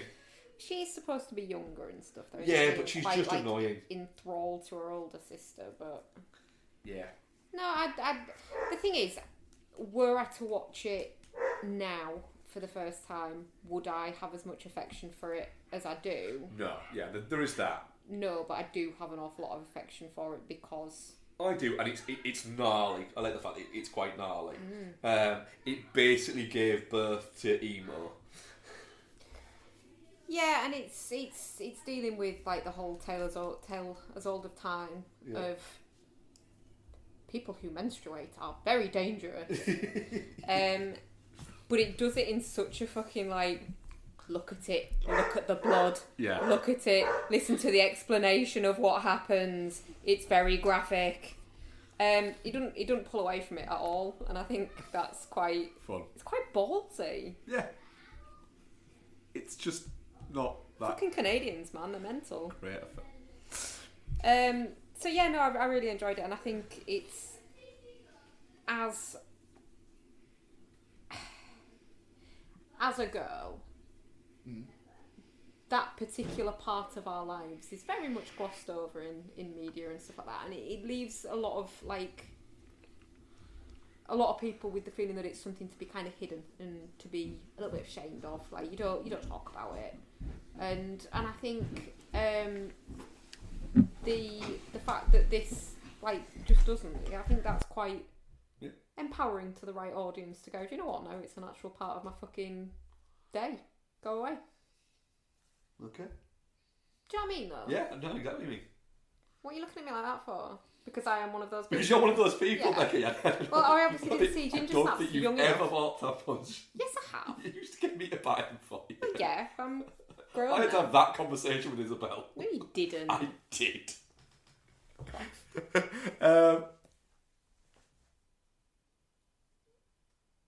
Oh god, yeah, I didn't even log that. No, we watched Tag. Tag's a weird movie. Yes. Tag is a weird movie. I've never seen Tag. Tag's I fun. feel like that's one that Mark's watched like 35 times. I think I've watched it 3 or 4 times for sure, yeah. Tag's a lot 34 times, got you, yeah. Yeah. It's not just me on this one, is it, Lex? Tag's fun, isn't it? It's fun. Yeah. There's a book coming. Jeremy Renner's a bit much in it. Like, the rest of them are at least believable as real people, whereas he's very much But like... I think that's intentional. Yeah, like, yeah. he's supposed to seem like a superhero in it. But given the fact that it's supposed to be based on a... Well, it's based on a true story. It is, but it very much sets its stall. Look, it's based on the idea that these guys are what is it, but these very much aren't these guys. Yeah, yeah. But yeah, I think the rest of it's very realistic, and then there's Jeremy Renner just doing like fucking wire work. Yeah. But it's fun. Yeah, it is Is fun. that? It is fun. Yeah. Yeah. Yeah, I think...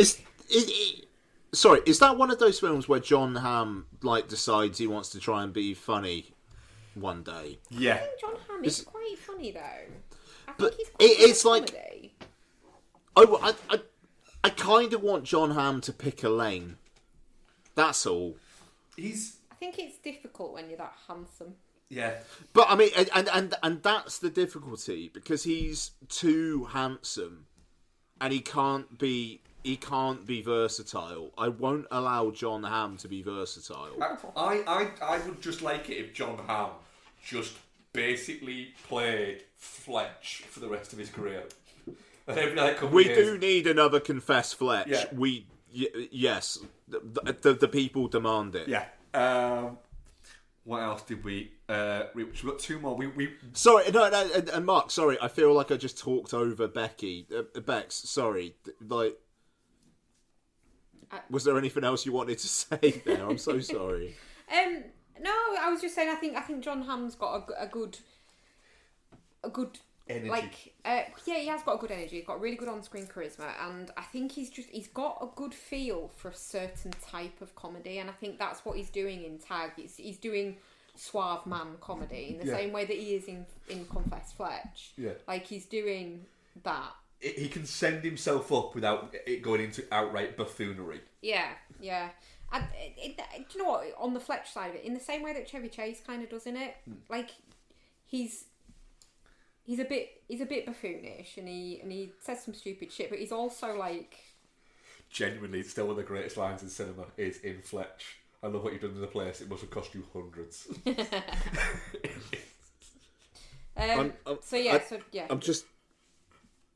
Go on. Just having a look at John Hamm's relationship status. A wife, 17 years his junior. His wife is younger than us. Fair. But also, sure. And I bet she's loving that ride. Oh, yeah. Good on John Hamm. I don't know. I just, like, John Hamm, it feels like sometimes he just, like, is like, I want to be seen as funny. And then other times, I want to be seen as dramatic. I think with John Hamm, it's very much, he's made his nut, and he isn't bothered about being a star.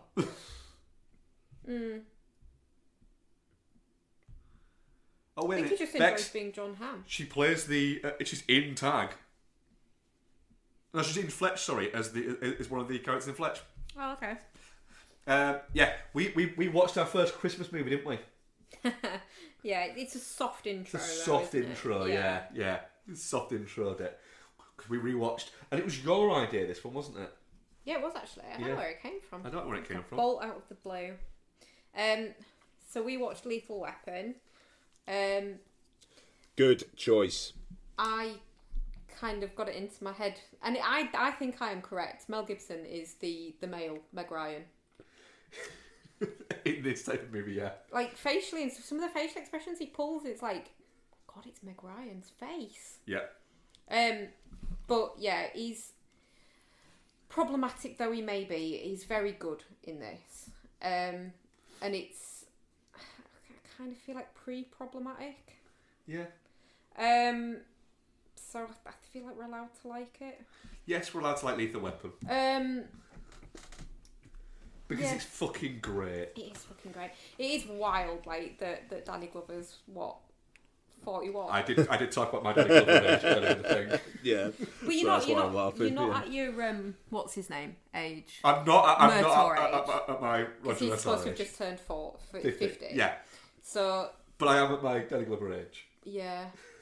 But Mark, you can't spiral. You're not afraid of death. I'm not afraid of death. No, I'm fine with the death bit. I am fine with. I am more just the fucking I'm tired bit. You're too old for this shit. I'm too old for this shit. Yeah.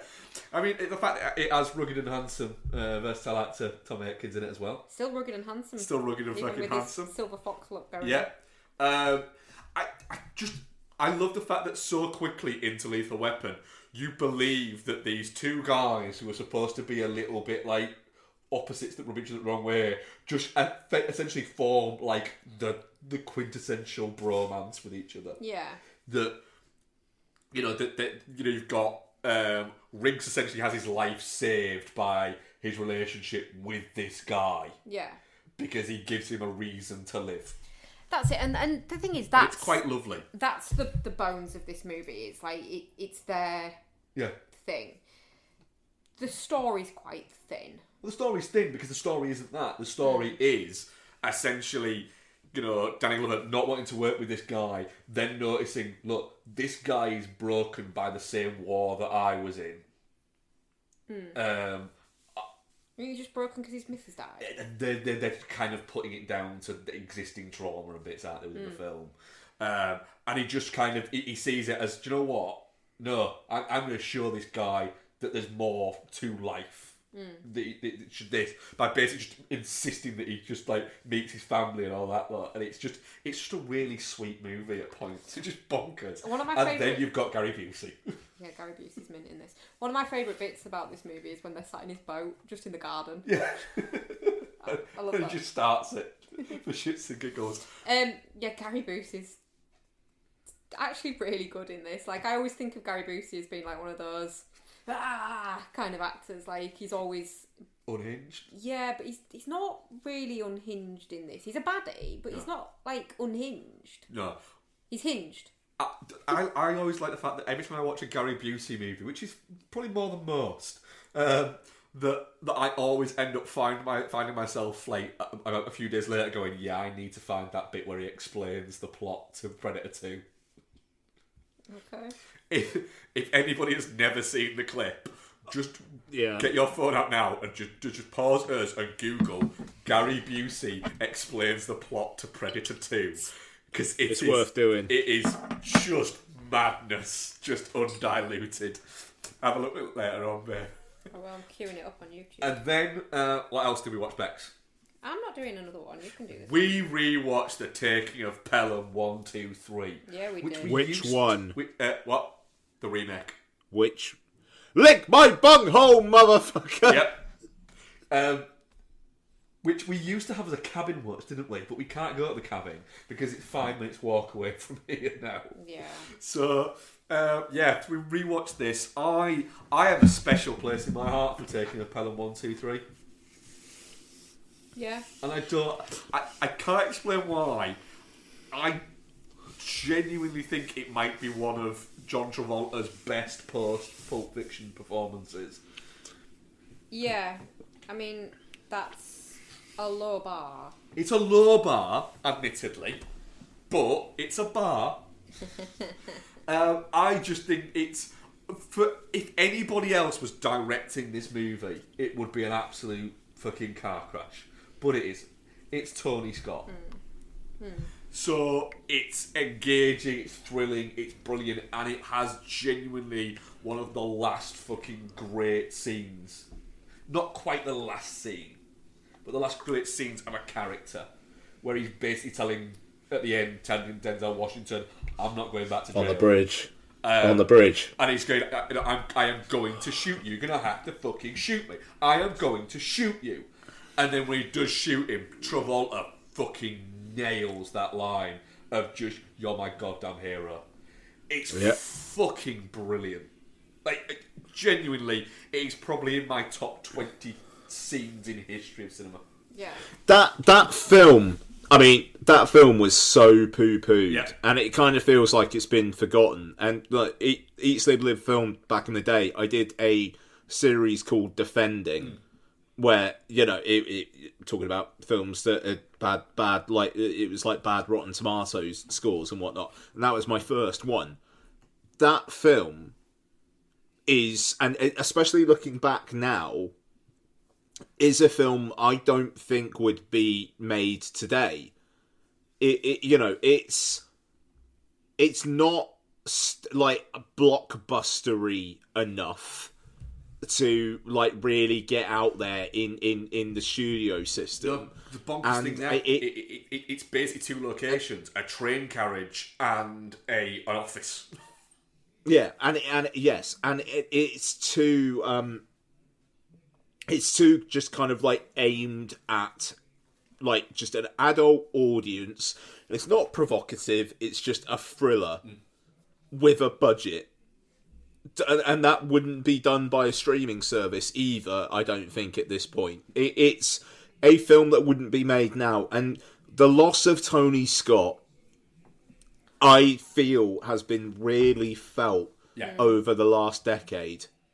I just looking through his filmography, like, there's nothing that ain't good. No, there's nothing that ain't good. And the thing is, there's some that are just absolute fucking stonewall bangers. And yeah, but honestly, take a Pelham 1, 2, 3, even if it's just for that closing scene of Travolta, is just... No, but all of it's great. I will... Denzel Washington is fucking marvellous. I will defend James it. Gandolfini. Yeah. He's fucking brilliant in that film. Yeah. Luis Guzman. Great. Honestly, right, that's the kind of film that Arrow or one of those distributors need to pick up, do a 4K, and get people who fucking love it talking about it in the extras. Yeah. Because I guarantee there is... Get Tarantino talking about it, because he fucking loves the version of this film. Oh, that's great. Great film. Yeah. What have you been up to, Ian? I'm wishing I was watching the Taking of Pelham 1, 2, 3. Not to say I've had a bad week though. So we finished off the Harry Potter films with Harry Potter and the Deathly Hallows Part 2, which I mean it's good, eh? It goes all right. Part 1 kind of slacking the pace, so we're gonna do this in like 2.25 hours, and here we go. Both of these films could have been told in a 3-hour film. I think you could have trimmed stuff from both of them, but part 2 is pacey enough. And I will say the othering of Slytherin, the fact it's like Slytherin to the dungeons because you're all wrong-uns. Bit. I'm not. I you know, HBO Max. They're supposed to be doing a series adapting these books. It would be very, very weird if it's like you're chosen to go to Slytherin, essentially in the equivalent of year 7. And by the time you're in year 13, you were just automatically identified as a piece of shit evil scum. Despite the fact that you were picked to go into that class by a hat. But isn't it a bit more that the hat just knows you're a piece of shit? I mean, yeah, well, yeah, I mean... The hat just knows. The hat's like, this guy's an absolute... This fucking guy is a fucking shit. This one... He's a fucking date rapist in the fucking future. Fucking just get all the shits into the fucking Slytherin house. They can just all be shits together. It's an argument. And you know that if the Harry Potter thing existed in reality, they would be the fuckers who are currently in the fucking constant fucking Etonian fucking death nail of prime ministers we're getting. Fair. But hey, look, it's good. I mean, obviously, it closed out that like decade-long trilogy, and not trilogy. What the fuck am I talking about? A series of films, and I think it wraps up well enough. Ray Fiennes is bloody good in those as well. So there you go. Okay, and then I did me a mini Ridley marathon. Oh, so, nice. One I'd seen before, 2 I hadn't. Ooh, 2 new Ridleys.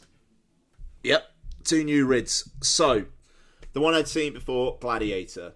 So, I the thing is, I haven't seen Gladiator. I haven't seen Gladiator for fucking ages. And the last time I watched Gladiator was when we were living in Bristol. And we had these 2 hamsters. And... No, sorry, not hamsters, guinea pigs. And while I was watching it, one of them died outside. Oh. So I've always had that in the back of my mind as a bit of a kind of don't want to be like reminded about the fact that Harry just seemed to fucking choke on something and then die while Larry fucking jumped around him squealing. So Gladiator's got a very unique, it's got some work to do sense memory in me. Yeah. So fucking horrible day that was actually. And sorry, moving on. So just chokes on something or something. I don't know. Like it was like the other one, Larry, bless him, lived for like another 2 or 3 years by himself, and he'd never been. He had to get used to living by himself. Fucking horrible existence for Dr. Lawrence McWhirter, MEP, or Larry for short. Anyway, sorry, I'm spiraling. So Gladiator. So the 4K of this, I've got to say, looks good. Maybe wasn't as impressed as I thought I was going to be. Now, but the film itself, first off, Hans Zimmer's score fucking bangs. That score is incredible. And really just lifts the film up. I really, really, really, really like Gladiator. The Oliver Reed CG stuff, I still think you can't see the seams. Yeah. You know, the fact they reconstructed... It's incredible, and the fact it's 20 years on. But also, right, the tiger CG, like that fight where the tigers are on the chains and whatnot, there's like 1 or 2 moments. But I tell you what, for a film that's over 20 years old, it's pretty great. Yeah. But what I'd forgotten about Gladiator, because it has been like getting on for like 15 years since I've watched it, is I forgot that they build up that like Maximus is going to get his armies and they're going to storm Rome, and then it's like actually no, Commodus is onto him. And I forgot that the end of the film is a fight between the two, but Commodus is like shanked him beforehand. And I was almost kind of like half remembering that there were like things being sieged and things being stormed and whatnot. And no, it does just end on Maximus getting his fucking vengeance. The sister saying, right, go home now. And then Digimon Honsune going like, I'll see you, but not yet. And like the fact that it's actually quite low key, even though it's a fight between two people witnessed by thousands, it's low key. And it's like if this film was being made now, you'd have shit going on in all sorts of different places. And no, it's just those two having a fight. And the way that they add the peril by the fact that you know that Russell Crowe's been injured beforehand. You know, because you think about how films, you've got these battles between people and it's almost like this guy's obviously going to kick the shit out of the other one. You've got that handicap there. And I think that's really interesting. And I forgot as well just how much time Joaquin Phoenix gets in this film. I mean, he was nominated for Best Supporting Actor, and you understand why, because he has as much time as Russell Crowe. Mainly, like, talking to his sister and then trying to shag her. Yeah. But it's like I great, rewatched like it last year. Yeah, and it holds up. Yeah. I think like I give it 4.5 out of 5. Yeah, and that's exactly where I'm at as well. You know, it's really good. And I stuck on the extended edition, and then there was an intro by Ridley Scott where he's like, "This isn't the director's cut. This is just a film with some scenes that I thought it might be good for people to see." I was like, "It's all right, Ridley. Fair enough, mate. I put on the original cut instead." You're there going, sounds a little bit like a director's cut, that, Red. No. But it was just like no. The original is my director's cut. It's like that Alien, but the fact that they then called it the Alien director's cut, and then Ridley Scott's like, no, it's not. Yeah. You know, and it's like I think I've seen that cut of Alien once and never after, because it's not the one that he wants us to watch. Yep. You know, so but anyway, Gladiator, there you go. So the next two ones you hadn't seen, I'm fascinated to know which ones these are. Okay, so a warm up with 2006's A Good Year. Oh, there's nothing's warm about that movie. Yeah, I mean, like I say, I'm warming up. Look, so so essentially, how was that directed by Ridley Scott? Because it's the proto grown-ups.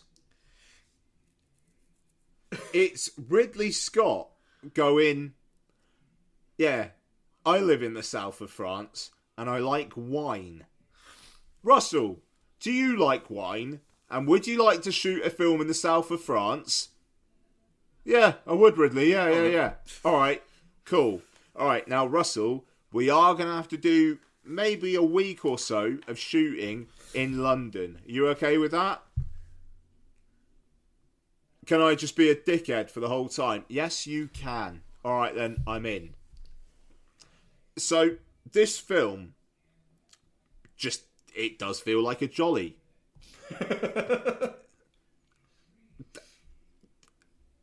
It's grown-ups, but directed by... It's about wine, and it's directed by Ridley Scott. So I don't hate it, but it's Russell Crowe. I've seen it, but it's crap. No, I mean, yeah, like it's I don't know. Like, the thing is, I quite enjoyed looking at it, and I quite enjoyed just sitting there and just taking it in. But I'm not going to say it's good. I think I'm just looking now. The only Ridley Scott film I've not seen is The Last Duel.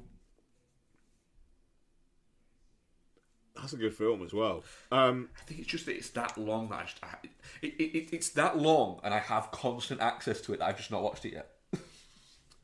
Ben Affleck, great in it. And it's a film that's written by Ben Affleck, Matt Damon, and Nicole Holofcener. That's interesting. Good film. It's a tough watch at times, but it's a good film. But a good year, right? It just... I don't know how the fuck they got the money to do this. Even though I kind of do. So another podcast I listened to, This Had Oscar Buzz, did this last week. So This Had Oscar Buzz is a podcast that analyses films that had, like, Oscar heat around it and then didn't get any nominations. So, like, Rustin will be covered by them one day, I'm sure. And they were saying there that essentially, like, the film is based on a novel, but apparently Ridley Scott basically just said to the novelist, why don't you write a story about ... and then I'll buy the rights and make it into a film? And it's like, that's a way of doing things, I suppose. Yeah. And look, it's... No, I mean, hey, look, I mean, I gave it 2.5 out of 5. I could, thinking about it, I could just as easily go 1.5 or 2. You know, it's not a good film, but it just, like, it passed the time well enough. It didn't anger me. Which I think is a perfectly accurate description of that film. Yeah, but I mean, I cannot fucking believe they got people to pay for that. Yeah. Cannot believe it. So, a good year. I also watched Thelma and Louise. First time watch of Thelma and Louise. Yeah. Oh, that's a fucking good film, it's Thelma and Louise. Right, Thelma and Louise fucking rules. It fucking does. I didn't know what this film was about. All I knew, really, if I'm being honest, was the fact that Brad Pitt gets his shirt off in it. Yep. And the end of the film, because it was parodied by The Simpsons. So unfortunately, I knew how it ended. Yeah. I think it's hard to exist in a film world and not know how that film ended, though. Yeah. So, you know, the way that it all kind of kicks off, like why they're on the run, just super, super fucking harrowing. Chris McDonald as Gina Davis's husband, and the way that him and the FBI guys are just super ineffectual, apart from Harvey Keitel, is incredible. Harvey Keitel giving Brad Pitt shit, because it's like, do you think these girls would be doing this now? Would now be wanted for armed robbery if it wasn't for the fact you stole that fucking $6,000? You know, like, don't you dare to be how you're being right now. You know, it is great. It's so fucking tragic, this film, but at the same time, the way that it ends, where it's like they're going, like Donna said to me, like they're going out on their own terms, and it fades to white. What, did they die? Wait, have you not seen Thelma and Louise? No. Oh shit! What? I mean, what the actual shit? How have you not seen Thelma and Louise? I haven't. You're a girl. Yeah. I'm not a particularly feministy girl, though, am I? Thelma and Louise is a fucking great movie. It just is. It's just a great movie. Susan Sarandon. We're going to watch that. Yeah. And Gina Davis. Yeah. I want to watch it. There we go then. I wasn't really brought up in a very empowered women kind of environment, was I? Grew up as a Tory. Ew. Women should be in the kitchen. Kind of vibe. It's really, really, really good. But then it's also got like Michael Madsen, like being weirdly ace, as Susan Sarandon's boyfriend, and just like he's still a little bit intense, but he's also lovable, and you don't see that about Michael Madsen often. Yeah. But then also, it's got that Ridley Scott kind of sweep towards the end. There's this one shot where they're like up against the cliff, and this fucking helicopter just comes up from under the cliff, like to confront them, and it's like, holy shit, that's great. Oh God, and I don't want to spoil this moment, but there is something exploding, which is so fucking satisfying, and I can't it's so that escalated quickly. I just want Becky to experience that. It's so fucking good. Yeah, man, Thelma and Louise comes out 4K Criterion in January. And I think I might be buying that. Fair play. It's a good fucking film. Yep. Real good. So yeah, like Ridley mini marathon. I recently got Black Hawk Down on 4K as well, but I haven't had time to give that a pop yet. I've been wanting to rewatch that as well, but it's just the fact that Black Hawk Down is a long film. Like 2.5 hours. Yes, it is. Yeah, I'm gonna do it. Right, Thanksgiving. Directed by Eli Roth.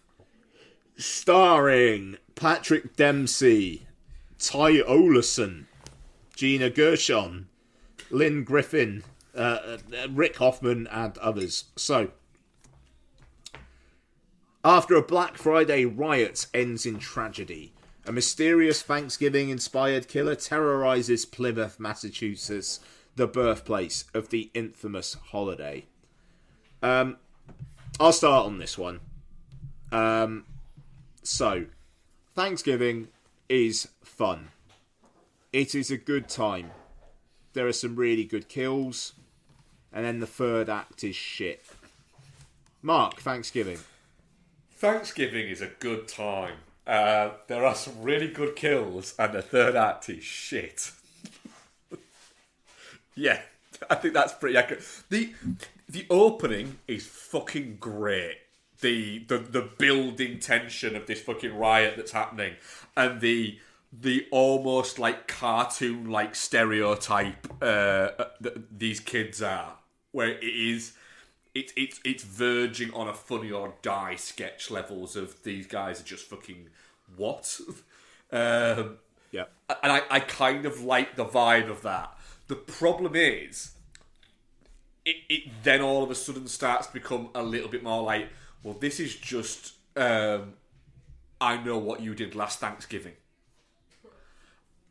And it genuinely, and I know I say it a lot, and Bex is currently grabbing me a drink, so he's only listening to one part of the conversation, but it's fucking 10 minutes too long by a good distance. It's the problem.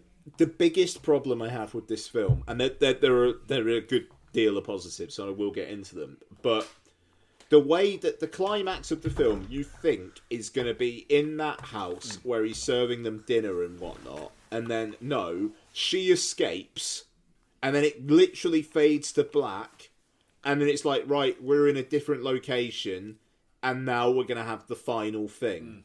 It's just, no, just keep it contained. Yeah, you've gone too far. Don't do that. And then the ending is not nearly as compelling as the killer having them all tied up around the table with the fucking like is it Gina Gershon who's like cooked? No, it's what is it? It's the stepmom. Who's Gina Gershon? Oh no, is she the one who gets? She gets killed. So Gina Gershon gets killed. She gets killed straight away. Yeah. Sorry. Yeah. Absolutely. But yeah, so it's do it there. Why are you like having it go to a different place? So that's definitely a problem. But yeah, that beginning is ace. Yeah. The YouTube video of the footage of the massacre, and then the burr, burr, burr, burr, burr, like and subscribe, R.I.P. to all the victims. Yeah, that's very good. It needed more of that. Yeah. I think through the film, like that opening half hour or so, where it's being like really acidic, and like Eli Roth just like being a bit of a shit is fantastic. And that needed to carry on through the whole thing. But when it gets focused on that girl and her friends, and I don't really care about any of them, maybe not so much. And then the reveal of the killer at the end. So, Mark, you said that you were a little bit late for the screening, and you got there when when the door was opened. Yeah. Yeah. Right. The opening shot of the film is like Halloween, and it's him breathing and then walking towards the door. Oh. And as soon as that happened, I was like, right, so it's Patrick Dempsey then. I mean, to be fair, I pretty much thought when I saw Patrick Dempsey was in it, I was like, well, he's going to be the killer, because Patrick Dempsey isn't just going to turn up to be the cop, is he? Yeah, there was the bit where he said to her, like, in the cop car, like, they give away small details. It's like, right, okay, cool, so waiting for you to give away a small detail yeah. Like, that was a shame. Like, it's very, very, very telegraphed who the killer is in this. But there's a bit where the killer throws a fork at a woman and it hits from the back, and that was just joyous. No, I mean, yeah. And there's a kill. There's a kill in it where you know what's going to happen, and you're watching it going, oh, I don't want to watch this. I don't want to watch this, but I'm gonna. But I don't want to, but I'm going to, because it's going to be horrible. And then it happens, and you go, yep, we shouldn't watch that. The trampoline one. Yeah, that's rough. It's rough, but it's good as well. The old man driving the car and then just getting fucking his head caved in. And then all those kids are in the car while the blood's pouring. Like, that's ballsy. Yeah. And just the way that the boyfriend gets killed off, like, really unceremoniously. It's just like the Patrick Dempsey character just fucking beheads him. And it's almost just like, right, that happened. It's a fun that's the film. thing, man. It's fun. It is fun. But like you said, it's an hour and 46 minutes. If this was 89 minutes and you condense that ending into that one location, it would be better. Yeah, it absolutely would. And that's the thing is, I will watch this again because I think you'll enjoy it, Bex. Yeah. And I will watch it again. But it could have been a little bit better, a little bit more polished, a little bit more. Just cutting it out, cutting like 10-15 minutes off it would have made it a much, much better genre film. And Roth, like I listened to a few things where like Roth's been giving interviews, and he said that he wants to make this a franchise because he's like, you've got a load of Halloween horror movies, you got a load of Christmas ones. There's nothing in between. So let's have some Thanksgiving ones, and it's just like, yeah, why not? Let's have a series. You've got people. The nights have got dark. You've got people kind of like still on a post-horror buzz from Halloween. Have something like this. Every couple of years, you get a fun, gnarly horror film. It just, my only request is they call it Thanksgiving 2 Black Friday. Yeah. And as well, the fact that the tagline is a good tagline for this. Oh, there will be no leftovers. Yeah, but then they mention it in the film twice. Yeah. It's a bit like, oh no, don't do that. But no, I mean, it's a good laugh. The costume's good. The John Carver costume's good.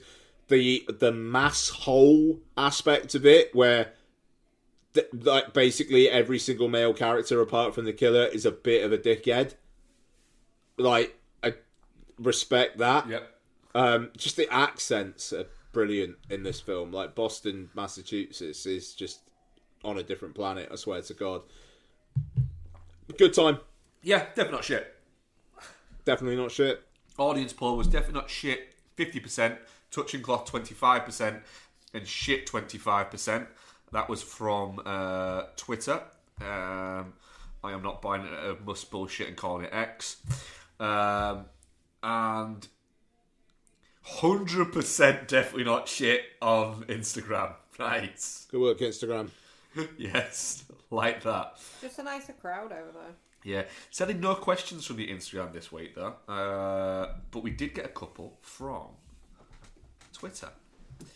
Let me just find them. Rick Kidd, with Ridley Scott's Napoleon arriving imminently, what historical figure would you like to see a film about, and who would you cast?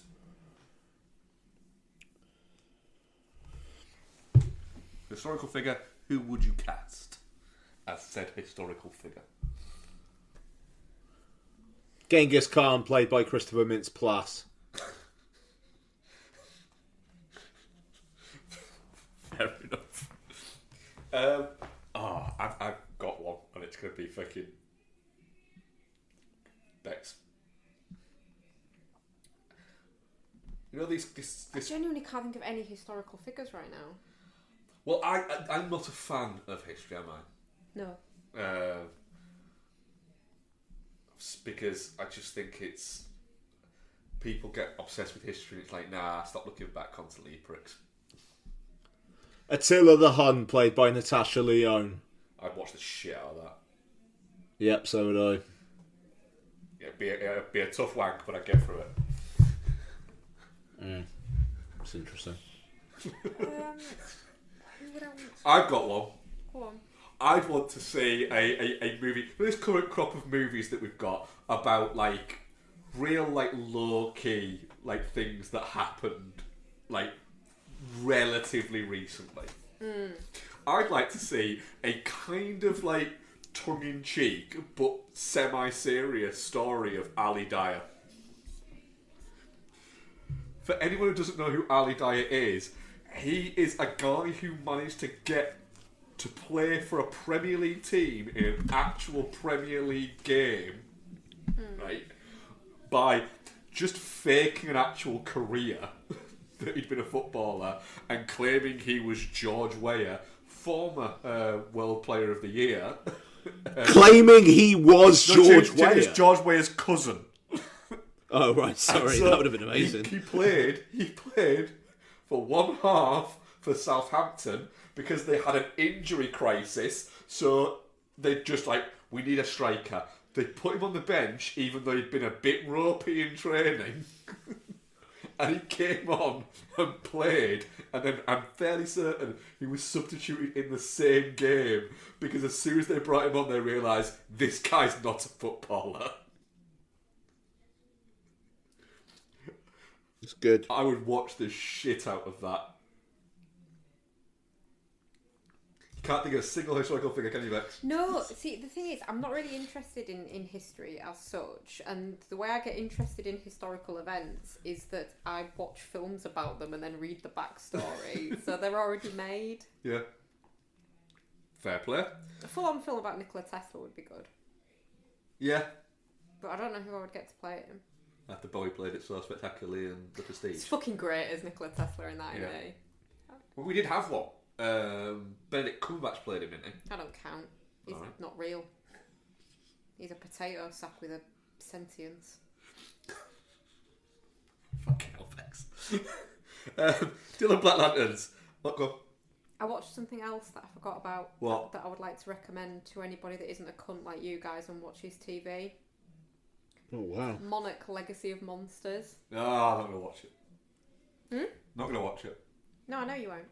But basically, it's about this shadowy organisation, kind of like S.H.I.E.L.D., if you will, but that monitors like monster activity. So it's like after the... Is it Godzilla's? Yeah. It's Godzilla? Godzilla's and Mothras and Yeah. all that kind of shit. Right. Yeah. And this is the really, really good bit. It's not. It's just not. Wyatt Russell's in it, right? Guess who plays him as an older man? Joe Pasquale. I mean, I know this, but yeah. Mark knows this as well. We've had this conversation. It's fucking great. It's fine. No, it's actually a good show as well. Fine. I like monster stuff. I bet it is a good show. Never gonna watch it. I don't care. Other people might not be as closed-minded as you.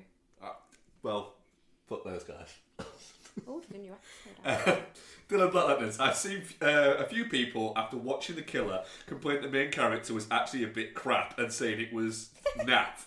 He was listening to the Smiths. What's the most missing the point review of feedback you've seen on a film? Me talking about The Killer the first time round. Ian talking about Tenet the first time round. Fucking hell. I know. I mean, I'll take that because you're right. So yeah, cool. Genuinely, the guy as we were walking out of Shutter Island, who was being all fucking smart and cocky to his fucking missus trying to pursue. Oh, I got the twist for that straight away. That it was obvious that he was from there. I was like, I just turned up and went, yeah, you dumbass. That was the point. Fair. That guy. That guy. I hate that guy. Only met him for 15 How is your dad? seconds. Oh, that was good. High five. Yeah. Thanks. I did your side. My arm's not long enough. Can't say that about my dad. He's dead. Fuck you. Oh, Fucking but dad. genuinely, the most No, relatable, sorry, yeah. the most relatable thing in cinema ever of like something that reminds you of your like relationship or something with your father, because people have that in movies, don't they? Where they look at a relationship like somebody's having like oh that reminds me of my relationship with my mother, father, bits like that. Is this going to be really dark? Right. The bit that reminds me most of my dad is in a Ryan Reynolds film. What's the one? A Change Up. Right. Where his character like does a knock on his door and he looks through like the whole thing. What's it called? Peephole. Is it called a peephole? Sure. Is that what it's called? I think so. That feels dark. Looks through the peephole to see who it is, and he's like, "Oh, it's my dad. This guy fucking hates me." Oh. Your dad doesn't hate you. Yeah, he hides it through a thin veneer of occasionally texting me. He's ambivalent towards you at worst. Fair. He's literally coming on holiday to the village where we live to see you. Yeah, sorrows for an hour. Yeah. No, we're out for dinner. Come on. Yeah, but I would say that guy, that motherfucker in the Shutter Island thing. I hate that guy. I honestly, do you know what? Honestly, guys, I'm really sorry if I'm really low energy. I've had a shit day at work, and I can't think of any No, decent you're right, answers buddy. to either of those questions. They were very good questions. Thank you. I feel like such a fucking letdown. What are we covering next week, Ian? Okay, so next week. He's a little man. He's got big plans. It's Napoleon. Part of me hopes that's the tagline. Is that next week? I mean, I tended to be the lead on the marketing for that film, and they rejected me. That would have been the fucking greatest tagline of a film ever.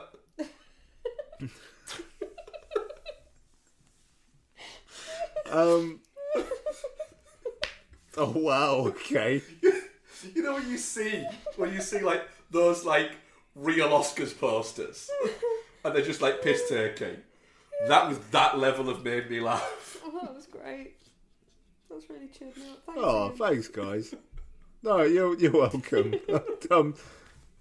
I mean, I'm gonna watch the Disney Wish as well, but I don't think you guys need to do I'm not that. gonna So watch we Wish. probably just say you're not. No, we'll just call it a Napoleon. Yeah. Oh god. Do you not want to go see Cliff Richard the Blue Sapphire Tour 2023? That's showing at Cineworld. If I'm gonna see one little man who's got big plans this weekend, it's gonna be Napoleon. There is gonna be some fucking dry seats in the what is it of that in there? It's gonna stink of gin. Yeah. There's some fucking cobwebs getting blown out for that. Blasted out, if you will. Yeah. Ugh. I thought Napoleon was out like Christmas time. That's out on Apple TV Christmas time. Oh, I see. It's in the cinema this weekend. Well, now. Right now. Yeah. Yeah, it is out tonight. You could go see it now if you wanted to. Yeah, we actually probably could, I think. I think there is a screening of it at Parkway. Go on then, Nope. off your pop. We missed it by about half an hour. Dagnam it. But we could go and see it tomorrow. Right. So, that is it for this episode of Film Bastards. Thank you very much, Mark. Thank you very much, Ian. Thank you very much, Becky. Thank you, Ian. Jason, you've not done too much to piss me off over the last couple of weeks, so I'm just going to say, watch yourself, buddy. You got a big Easter ahead of you with Ghostbusters frozen chips, and I'm concerned. I'm concerned. So, for now, I'm not going to say go fuck yourself, but you're on notice. Don't announce any bollocks over the next couple of weeks, buddy. All right? All right? I am going to say David Gordon Green's a coward. I mean, that's fair. Fair. Bye-bye. Bye. Bye. How was Saltburn, kid?